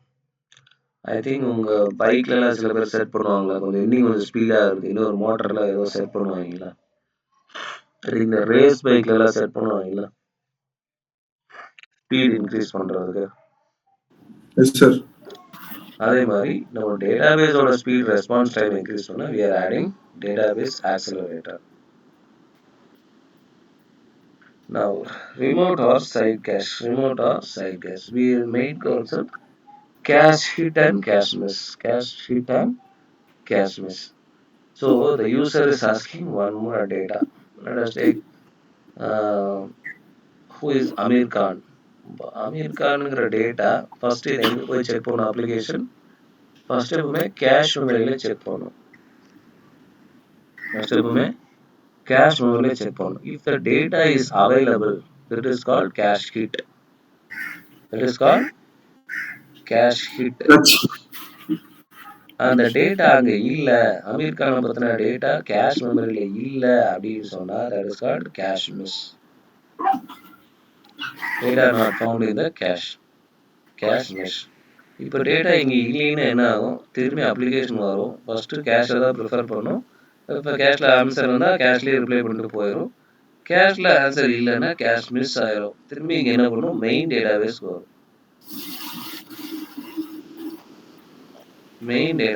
வரும் அதுக்கப்புறம் தான் ரிப்ளை பண்ணும் so cash miss and cash hit இது எல்லா இடத்துக்கும் வரும் இதை நோட் பண்ணி வச்சுக்கோங்க ஏதாவது இன்டர்வியூ போனாலும் கேட்பாங்க கேஷ் மிட்னால கேஷ் ஹிட்னால ஈஸி தான் Next, we have one more thing called Amazon Elastic Cache. Now, Elastic Cache provides web applications with an in-memory data storage in the cloud. இப்போ நம்ம DynamoDBக்கு ஒரு in-memory database பார்த்தோம். அதுதான் என்ன database accelerator. கரெக்டா அது என்ன பண்ணுது அது ஸ்பீட் பண்ணுது. Same thing. Inge, we have one more option called, like your DynamoDB, we have one more option called Elastic Cache. This Elastic Cache, it works as an in-memory data storage and cache. In-memory database and store, like in your browser, எப்படி automatic temporary storage இருக்கோ அதே தான் இதுவும் temporary Elastic Cache. Cacheனால என்ன temporary storage. Elasticனா increase or decrease, correctா? Elasticனா ஒரு rubber band மாதிரி increase or decrease. So இப்போ Elastic Cache இருக்குன்னா நம்ம டெம்பரரி இப்போ கேஷ் மெமரினால நமக்கு டெம்பரரி ஸ்டோரேஜ் தான். இப்போ நம்ம எட்ஜ் லொகேஷன் பார்த்தோம்ல எட்ஜ் லொகேஷன் எவ்வளவு ஸ்டோர் பண்ணும் எவ்வளவு ஸ்டோர் பண்ணா எவ்வளவு டேட்டா ஸ்டோர் பண்ணும் until அந்த 15 to 10k முடிய வரை ஸ்டோர் பண்ணும் கரெக்ட்டா அது முடிஞ்சிச்சுன்னா அது ரீஜனல் எட்ஜ் கேஷ்க்கு போயிடும்னு சொன்னாங்க. அப்போ எல்லா கேஷுக்கும் ஒரு லிமிட் இருக்கு கரெக்ட் பட் இங்க என்ன போட்டிருக்கா அது நேமே எலாஸ்டிக் கேஷ் ஸோ நீங்க வந்து மெமரியோட அந்த லிமிட்டை பத்தி கவலைப்பட தேவையில்லை. இது keep on storing it's a in-memory data store. It offers full performance. So நீங்க லிமிட்டேஷன் பத்தி வருத்தப்படுவாங்க. எங்க நம்ம எலாஸ்டிக் கேஷ் டெம்பரரி காஸ்டிங்ஸ் அதிகமா வராதா சார்? நம்ம ரீஜனல் கேஷ்க்கு மாத்துறதுக்கு ரீசனே வந்து ரொம்ப நாளா unaccessed data infrequent access data அது is regional edge cache location is infrequently accessed data edge location அதனால காஸ்டிங்ஸ் கம்மியா இருக்கும்ல சார்? கிட்டத்தட்ட நம்ம பண்ண போறது அது AWS ஓட ப்ராப்ளம். அது ப்ராப்ளம் இல்ல. AWS ஆட்டோமேட்டிக்கா அப்படிதான் செட் பண்ணிருக்காங்க. இன்ஃப்ரீக்வென்ட் ஆக்சஸ்ல அது ஆட்டோமேட்டிக்கா ரீஜனல் எட்ஜ் கேஷ்ல மூவ் ஆயிரு. ஆனா எப்போ மூவ் ஆகும் இங்க ஃபுல் ஆனதுக்கு அப்புறம் தான் அங்க மூவ் ஆகும். இங்க ஃபுல் ஆகி ஸ்பேஸ் இல்லைன்னா தான் மூவ் ஆகும். ஓகே நான் வந்து எலாஸ்டிக் கேஷ் யூஸ் பண்ணும்போது நமக்கு காஸ்டிங்ஸ் வரும்ல சார் தனியா? இது நம்ம இன்சைட்ல யூஸ் பண்றோம் அப்ளிகேஷன் இன்சைட்ல யூஸ் பண்ற டிவைஸ். ஓகே எலாஸ்டிக் கேஷ் வந்து இன்சைட்ல யூஸ் பண்ற அப்ளிகேஷனுக்கு இன்சைட்ல யூஸ் பண்றோம். DynamoDB எங்க யூஸ் பண்ண போறோம்? உங்க கிளவுடுக்குள்ள யூஸ் பண்ண போறோம். கரெக்ட்டா? உங்க அக்கவுண்ட்க்குள்ள உங்க அப்ளிகேஷனுக்குள்ள யூஸ் பண்ண போறோம். But edge location regional edge லொகேஷன்ல அவுட் சைடு யுவர் அப்ளிகேஷன் இல்லையா? அதெல்லாம் AWS ஓடது. அத நீங்க இங்க பண்ண போறது. இதெல்லாம் இன்சைட் அப்ளிகேஷன், இது அவுட் சைடு அப்ளிகேஷன். இது பப்ளிக் யூசரை கனெக்ட் பண்றதுக்காக edge location and regional edge location உங்க அப்ளிகேஷனுக்கு வர்றதுக்கு. இது அப்ளிகேஷனுக்கு உள்ளே இருக்கிற மெமரி. அவன் திரும்பி வரானா அவனோட டேட்டா நம்மகிட்ட இருக்கணும்ல. அப்பதான் அவனால பாஸ் பண்ண முடியும். அவனோட ப்ரொசீஜர் அவன் எத்தனை நாள் யூஸ் பண்ண வரான், அவன் யூஸ் பண்ண போனா அவன் இதை தான் யூஸ் பண்ணுவான். இதுவே கேஷ் மெமரியில இருக்கும், இன்சைட் மெமரியில இருக்கும். ஆட்டோமேட்டிக்கா அது ஃபாஸ்டா எடுத்துக்கும். அப்போ அப்ளிகேஷன் பர்ஃபார்மன்ஸ் ஹையா இருக்கும். அப்போ அந்த அப்ளிகேஷனை யூஸ் பண்ணா வேற எங்கேயும் போக மாட்டான். கரெக்ட் தானே? நார்மலா நீங்க ஒரு கால்குலேட்டர் டைப் பண்றீங்க. எந்த கால்குலேட்டர் டைப் பண்ணா உங்களோட அப்ளிகேஷன் உங்களோட கிளவுட்லயே பிளே ஸ்டோர்லயே மல்டிபிள் கால்குலேட்டர்ஸ் வரும். கரெக்டா? ஆமா. அதுல எந்த கால்குலேட்டர் யூஸ் பண்ணுவீங்க? எது ஆக்சுவலா இதுக்கு முன்னாடி யூஸ் பண்ண கால்குலேட்டர் நம்மளுக்கு ஈஸியா இருந்துச்சுன்னா அந்த மாதிரி போவோம். இல்லனா எது ஃபர்ஸ்ட் யூஸ் பண்ணுவோம். இல்ல வேற ஏதாவது ஃபாஸ்டா இருந்தா அதை யூஸ் பண்ணுவோம். மெயினா நம்ம எதை ஃபோக்கஸ் பண்ணுவோம்? ஃபாஸ்டா இருக்கிறது. அவ்வளவுதான். அப்போ ஃபாஸ்டா இருக்கணும்னா நம்ம அப்ளிகேஷனுக்கு வரவே நம்ம ஃபாஸ்டா வச்சுக்கணும்ல. அதுக்கு இந்த கேஷ் மெமரி வச்சிருக்கோம். நம்ம ப்ரீவியஸா என்ன பண்ணோம்? DynamoDB வந்துட்டு தான் வந்தோம். கரெக்டா? எந்த அப்ளிகேஷன் வந்தாலும் இங்க வந்து ஆக்சஸ் பண்ணி அதுக்கப்புறம் பண்றோம். ஐ திங்க் நீங்க உங்களோட பேங்கிங் அப்ளிகேஷனே பார்த்துருப்பீங்களே. பேங்கிங் அப்ளிகேஷன் கொஞ்சம் ஸ்லோவா தான் லாகின் ஆகும். பார்த்துருக்கீங்களா? அந்த அளவுக்கு நோட் பண்ற மாதிரி இல்ல சார். நோட் பண்ணல. நீங்க ஆக்சிஸ் பேங்க் லாகின் பண்றீங்க. உங்க பாஸ்வேர்ட் கொடுக்குறீங்க இல்ல ஃபிங்கர் பிரிண்ட் கொடுக்குறீங்க. அது வந்து பாத்தீங்கன்னா ஒரு 2 செகண்ட்ஸ் 3 செகண்ட்ஸ் எடுத்துக்கும். அதான் சார் நோட்டிசபிளா இருக்காது அப்படின்னு சொல்றாங்க. அவ்வளோ 5 செகண்ட்ஸ் இருக்குன்னு வச்சுக்கோங்க. 5 செகண்ட்ஸ்னு வச்சுக்கோங்க. அதே நீங்க இன்ஸ்டாகிராம் ஃபேஸ்புக் லாகின் பண்ணீங்கன்னா ஒரே செகண்ட் லாகின் ஆயிடும். இல்ல ஓடிடி பிளாட்ஃபார்ம்ஸ் போனீங்கன்னா இன்னும் ஃபாஸ்டா லாகின் ஆகும். அது செக்யூரிட்டிக்காகவா? அது செக்யூரிட்டி இல்ல. அவங்க என்ன டேட்டாபேஸ் ஸ்டோர் பண்ணீங்களோ அதை பொறுத்து இருக்கு. நான் ஆல்ரெடி சொன்னேன்ல, பேங்கிங் அப்ளிகேஷன் வந்து DynamoDB எடுக்க மாட்டாங்க. அவங்களுக்கு ஸ்ட்ரக்சர் தேவையில்லை. ஸ்ட்ரக்சர் தேவை இருக்கு. அவங்க ஸ்ட்ரக்சர் தான் தேவை. அதனால அவன் எல்லாம் அத்தன்டிகேட் பண்ணி ப்ராப்பரா ஒரு 2 நிமிஷம் டைம் ஆனாலும் பரவாயில்ல பொறுத்து லாகின் பண்ண வைக்கலாம். அதுதான் அவனோடது. அதே இன்ஸ்டாகிராம் ஃபேஸ்புக் அது கிடையாது. எனக்கு நிறைய யூசர்ஸ் வரணும், multiple users multiple times use பண்ணணும், ஃபாஸ்டா யூஸ் பண்ணணும். அவனோட ஃபோக்கஸ் அது. அப்போ அவன் என்ன எடுப்பான்? இந்த டேட்டாபேஸ் தான் எடுப்பான். Now this Elastic Cache is a fully managed and scalable. It supports Redis and Memcache databases. இந்த ரெண்டு டேட்டாபேஸஸ் இது சப்போர்ட் பண்ணும். நம்ம எப்படி ஆர்டிஎஸ்ல இன்ஜின்ஸ் படிச்சோம் இல்லையா? MySQL, SQL, Oracle, MariaDB, PostgreSQL, அந்த 6 டேட்டாபேஸ் இன்ஜின் தான் RDS சப்போர்ட் பண்ணும். Aurora எத்தனை சப்போர்ட் பண்ணும்? ஞாபகம் இருக்கா? PostgreSQL and MySQL மட்டும். ஆமா, ரெண்டு தான். அதே மாதிரி இந்த எலாஸ்டிக் கேஷ் வந்து இந்த ரெண்டு கேஷ் டேட்டாபேஸ் சப்போர்ட் பண்ணும். இப்போ நான் ஆல்ரெடி சொன்ன மாதிரி இந்த எலாஸ்டிக் கேஷ்ல 2 டிஃபரன்ஸ் இருக்கு. Memcache ஒன்று, Redis ஒன்று. இப்போ இது எத்தனை up to go? It can go up to 20 nodes per cluster. நம்ம ஆல்ரெடி கிளஸ்டர் பார்த்தோமா, கிளஸ்டர் நோட்ஸ் முன்னாடி பார்த்தோமா, கேஷ் நோட்ஸ். அதுல 20 நோட்ஸ் தான் இது சப்போர்ட் பண்ணும். இது எவ்வளவு சப்போர்ட் பண்ணும்? Up to 250 nodes per cluster. ஒரு கிளஸ்டர்லயே 250 நோட்ஸ் ஒன்றுல நீட் ஆஃப் small servers which can able to store your data like a cache. It can able to store your data. Memcache வந்து compared to Redis இது கொஞ்சம் scalability கம்மி. So அதனால per cluster it will handle only 20 nodes, but this will handle around 250 nodes. Now இங்க பாத்தீங்கன்னா எல்லாத்தோட comparison. See the sub-million latency, it is yes, both are millisecond latency. Ability to scale horizontally for writes and storages. Writes na writing data. It can able to handle both.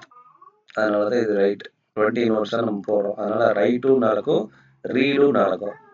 ஆனால் அதே ரெடிஸ்ல பார்த்தீங்கன்னா only read தான் நடக்குது. அதனால no கொடுத்துருக்காங்க. Multi-threaded performance. என்ன multiple people can able to access at the same time. Yes, இங்க வந்து நோ. 250 நோட்ஸ் நீ ஸ்டோர் பண்ணிக்கலாம். ஆனால் ஒருத்தனா தான் அதை ரிலீஸ் பண்ணி ஆன்சர் பண்ணணும். இது அட்வான்ஸ் டேட்டா ஸ்ட்ரக்சர் நோ. இங்க அட்வான்ஸ் டேட்டா ஸ்ட்ரக்சர் கிடையாது. இங்க advance data structure yes. Sorting and ranking data sets yes. இது ஆர்டரா தான் போகும். அதனால தான் இங்க yes. Publish and subscribing messages. இது வந்து நம்ம மெம்கேஷ் வந்து பப்ளிஷ் அண்ட் சப்ஸ்கிரைப் எங்க வரும்? உங்களோட யூடியூப்ல வருது இல்லையா? நீங்க பப்ளிஷ் பண்ணா என்ன ஆகும்? அந்த எல்லா சப்ஸ்கிரைபர்ஸ்க்கும் அந்த மெசேஜஸ் போகும், நோட்டிஃபிகேஷன்ஸ் வரும். கரெக்டாக இப்படி ஒரு வீடியோ வந்திருக்குன்னு சொல்லி ஒரு நோட்டிஃபிகேஷன்ஸ் வரும். அந்த மாதிரி டைமில் for cache means you can go for Reddish. Multiple deployment with automatic failure. இங்கே பண்ண முடியாது, இங்கே பண்ணலாம். ஏன்னா இங்கே 250 நோட்ஸ் இருக்கு. பர்சிஸ்டன்ட் இது நோ, இது எஸ். கண்டினியூஸாக we can able to use this because we have multiple nodes. இது 20னா அந்த 20யோட அது லாக் ஆயிரும். லிமிட்டேஷன் செட் ஆயிருக்கனால அதுக்கு மேலே போக முடியாது. Fine. Now elastic components cache. So நான் இப்போ சொன்ன மாதிரி cluster nana, group of nodes will be there. Node is nothing but a smallest block of elastic cache deployment. Each node has its own DNS name and port. நாம் சொன்னோம்ல அது ஒரு server மாதிரி தான், small server மாதிரி தான். Each node has its DNS name and port. A cluster is nothing but a logical group of one or more nodes. So already mentioned மாதிரி cluster நாலே groupனு அர்த்தம். அப்போ அட்லீஸ்ட் ஒன்னே ஒன்று இருந்தால் அது பேர் கிளஸ்டர் கிடையாது, மல்டிபிள் திங்ஸ் இருந்தால் தான் அது பேர் கிளஸ்டர். கிளஸ்டர் நோட்ஸ்னா என்ன? It is the smallest block of elastic deployment. இது ஒரு சர்வர் மாதிரி தான். ஒரு சர்வர்னா உங்களுக்கு ஒரு டிஎன்எஸ் நேம் இருக்கணும், ஒரு போர்ட் இருக்கணும். இந்த கொஷின் வந்தால் இங்கே தான் வரணும். இப்போ ஊஎஸ் அமெரிக்கான் இங்கே இருக்குன்னா ஊஎஸ் ரஜினிகாந்த் இங்கே இருக்கலாம். அது மாதிரி ஒவ்வொரு சர்வர் ஒவ்வொரு போர்ட்.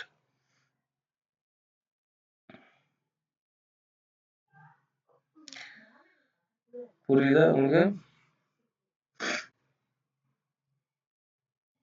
நம்ம ஆல்ரெடி இப்போ பண்ண மாதிரி caching strategies are there. So there are one first strategy is called lazy loading. What? Lazy loading. என்ன ஆகும்னா ஃபர்ஸ்ட் அப்ளிகேஷன் வருது, நீங்கள் யூசர் வர்றீங்க, ஒரு ஆக்சஸ் பண்ணுறீங்க. நீங்கள் கேட்குற கேள்வி ஃபஸ்ட்டு எங்கே போகும்? கேஷ் மெமரிக்கு போகும். அதுதான் அமேசான் எலாஸ்டிக் கேஷ். இப்போ எலாஸ்டிக் கேஷில் அந்த ஆன்சர் இருந்ததுன்னா it is called cash hit. அந்த ஆன்சர் இல்லைன்னா கேஷ் மிஸ். நம்ம ஆல்ரெடி சொல்லியிருக்க மாதிரி cash hit and cash miss. Okay, cash miss ஆயிடுச்சுன்னா என்ன ஆகும்? திரும்பி அது மெயின் டேட்டாபேஸ் போகும். டேட்டாபேஸ்லேருந்து திரும்பி கஸ்டமருக்கு ரிப்ளை பண்ணும். ரிப்ளை பண்ணதுக்கு முன்னாடி என்ன பண்ணும்? ஃபர்ஸ்ட் இது கேஷ் மெமரிலேயே போய் ரைட் பண்ணிடும். கேஷ் மெமரிலேயே போய் ரைட் பண்ணி அதுக்கப்புறம் ரிப்ளை பண்ணும். இப்போ எதுக்காக இந்த கேஷ் மெமரியில் திரும்பி எழுதணும் இங்கே ரெண்டாவது? ஏன்னா அந்த கொஸ்டினோட ஆன்சர் இங்கே இல்லை. அதனால நெக்ஸ்ட் டைம் அந்த ஆன்சர் கேள்வி அதே கேள்வி கொஸ்டின் கேட்டால் திரும்பி எலாஸ்டிக்ல cache to answer. So first one cache hit. Cache miss ஆயிருந்தா அகைன் திரும்பி ரீட் டேட்டாபேஸ் மெயின் டேட்டாபேஸ் போகும். மெயின் டேட்டாபேஸ்ல திரும்பி அப்ளிகேஷன் வரும். அதுக்கப்புறம் ஒரு காப்பி மறுபடியும் எலாஸ்டிக் கேஷ்லையும் ரிட்டர்ன் ஆயிடும். So that same question comes next, it will reply.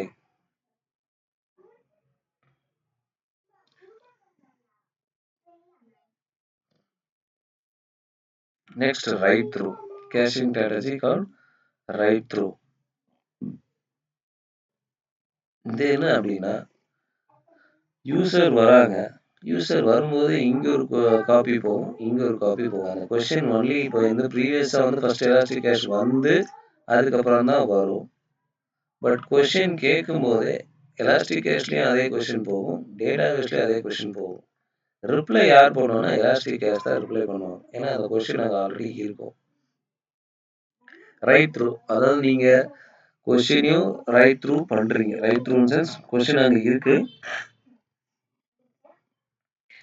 Main டேட்டாபேஸ்லேயே question இருக்கும், ப்ளஸ் எலாஸ்டிக் கேஷ்லையும் நீங்கள் வந்துட்டு ரைட் பண்ணலாம். பட் ரிட்டர்ன் வந்துட்டு அகைன் எலாஸ்டிக் கேஷ்ல அந்த கொஸ்டின் இருந்ததுன்னா அது ரிப்ளை பண்ணும். இல்லைன்னா மெயின் டேட்டாபேஸ் ரைட் பண்ணுறதுக்கு முன்னாடியே இதில் போயிட்டு அதுக்கப்புறமா கேஷ் மூலமாக ரிப்ளை பண்ணும்.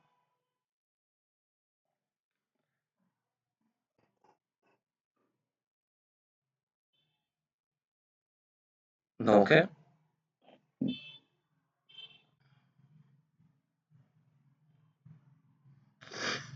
Next adding TTL. Adding TTL. TTL என்ன? Time to live. நம்ம ஆல்ரெடி சொன்னாலே ஒரு செஷனுக்கு ஒரு டைம் வச்சிருக்கோம். அதே மாதிரி ஒரு நோடுக்கு நம்ம ஒரு டைம் வச்சிருக்கலாம். இப்போ DDL value is added to each application right. ஒரு ரைட்டுக்கும் நம்ம ஒரு டிடிஎல் வச்சிருக்கோம், வேல்யூ வச்சிருக்கோம். 1 minute, 2 seconds, 3 minutes. இப்போ login session வச்சிருக்க மாதிரி. So first application service will go to the cache database வரும். After the TTL expires, the application queries the database for data.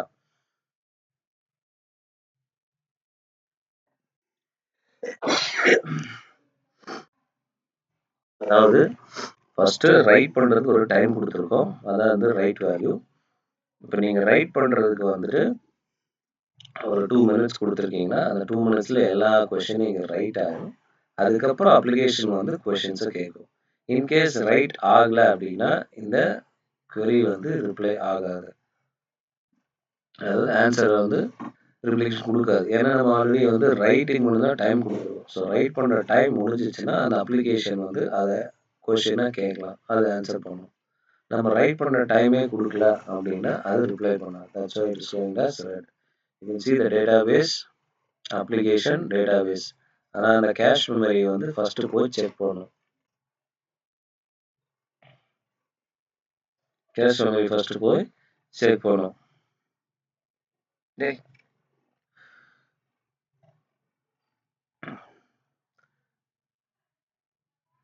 So TTL values added to each application, right? ஒரு application write பண்ணுவோம். அந்த கொஸ்டினை right பண்ணுறதுக்கு time கொடுக்கும். Right ஆனதுக்கப்புறம் answer இருந்தால் reply பண்ணும்.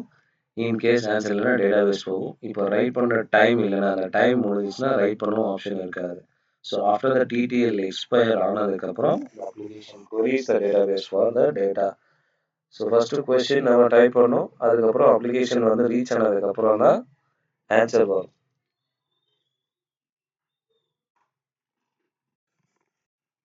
So we have multiple nodes இல்லையா? அப்போ எந்த கொஸ்டின் எந்த கேஷ் வந்து ஸ்டோர் ஆகிருக்கோ அந்த டேட்டாபேஸ் அந்த cash has to be ready. அது ரைட் ஆயிருந்தா தான் ரிப்ளை பண்ணும். ரைட் ஆகலை, அந்த கேஷ் மெமரியே ரைட் ஆகலை அப்படின்னாலோ இல்லை cash disable ஆயிருந்தாலோ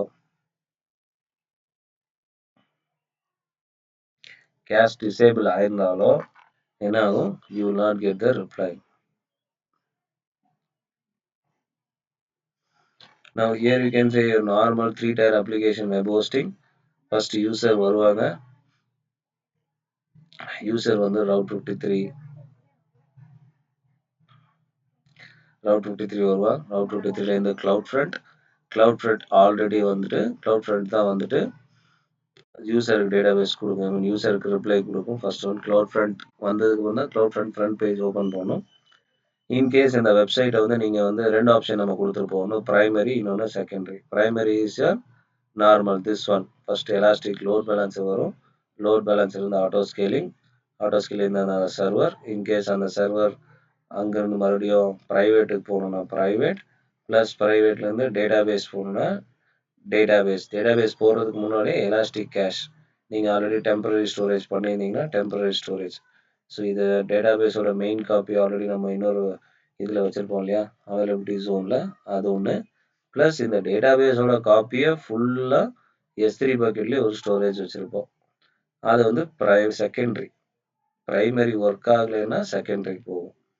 So as we already know, this is a 3-tier architecture. First one presentation layer, application layer and persistent layer. Persistent and permanent எது store ஆயிருக்கும்? உங்கள் டேட்டாபேஸ் ஸ்டோர் ஆயிருக்கும். அதனால இது persistent storage layer. Next application storage layer, your main server has to work. Next web server, which is for your public web page தெரியணும். உள்ள வந்ததுக்கு அப்புறம் அப்ளிகேஷனை ஆக்சஸ் பண்ண முடியணும். அதுக்கப்புறம் அவங்களோட டேட்டாவை ஸ்டோர் பண்ணும். ஸோ இந்த 3 தான் called as 3-tier architecture, 3-tier web hosting. நம்ம always when we'll go for P for first primary connection, then secondary connection. அதாவது plan A and plan B always ஒரு பேக்கப் காப்பி இருக்கணும். அதனால ஒரு backup copy is a secondary plan. இந்த server work ஆகலைன்னா அடுத்த server எப்படி ஒர்க் ஆகுது? புரியுதா?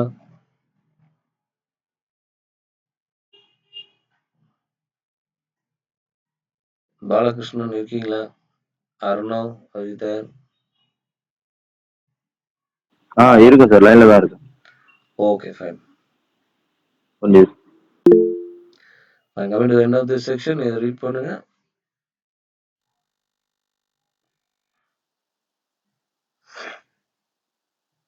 பாலகிருஷ்ணன் ரீட் பண்ணுங்க.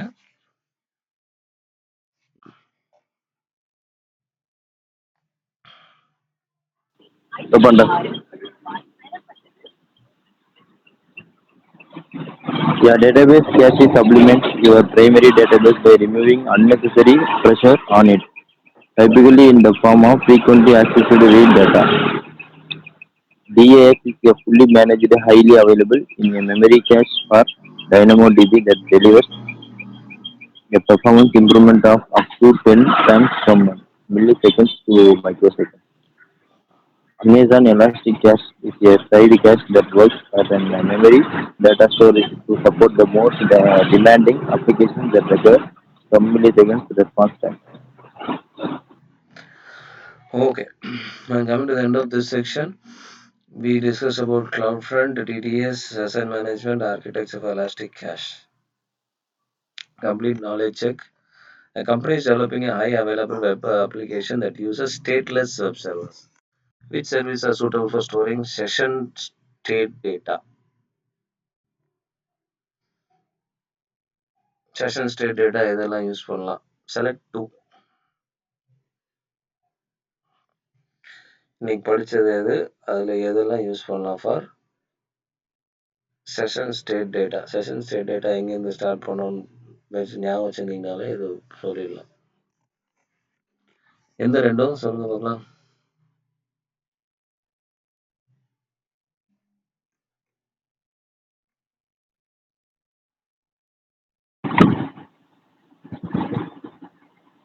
Sticky, ம், sticky and எது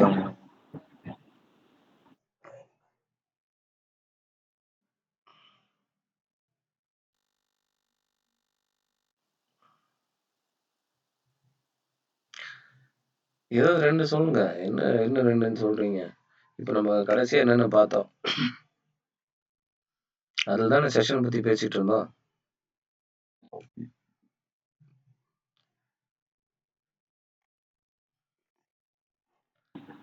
ஸ்டிக்கியும் ஸ்டிக்கியா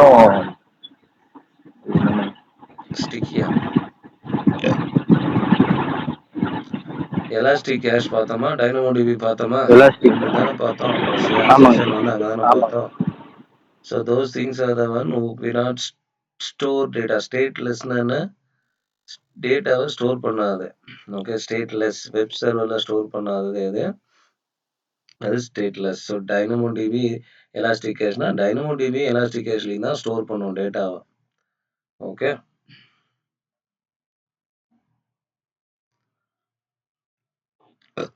fine. So I'll send you these two documents as well as one lab for CloudFront. Okay, நீங்கள் ட்ரை பண்ணுங்க. ஆல்ரெடி அமிச்ச லேப்ஸையும் ஃபர்ஸ்ட் ஃபினிஷ் பண்ணிடுங்க.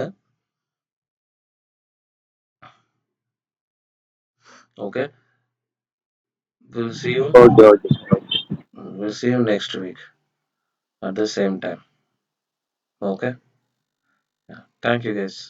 Have a nice day. Thank you sir. Thank you.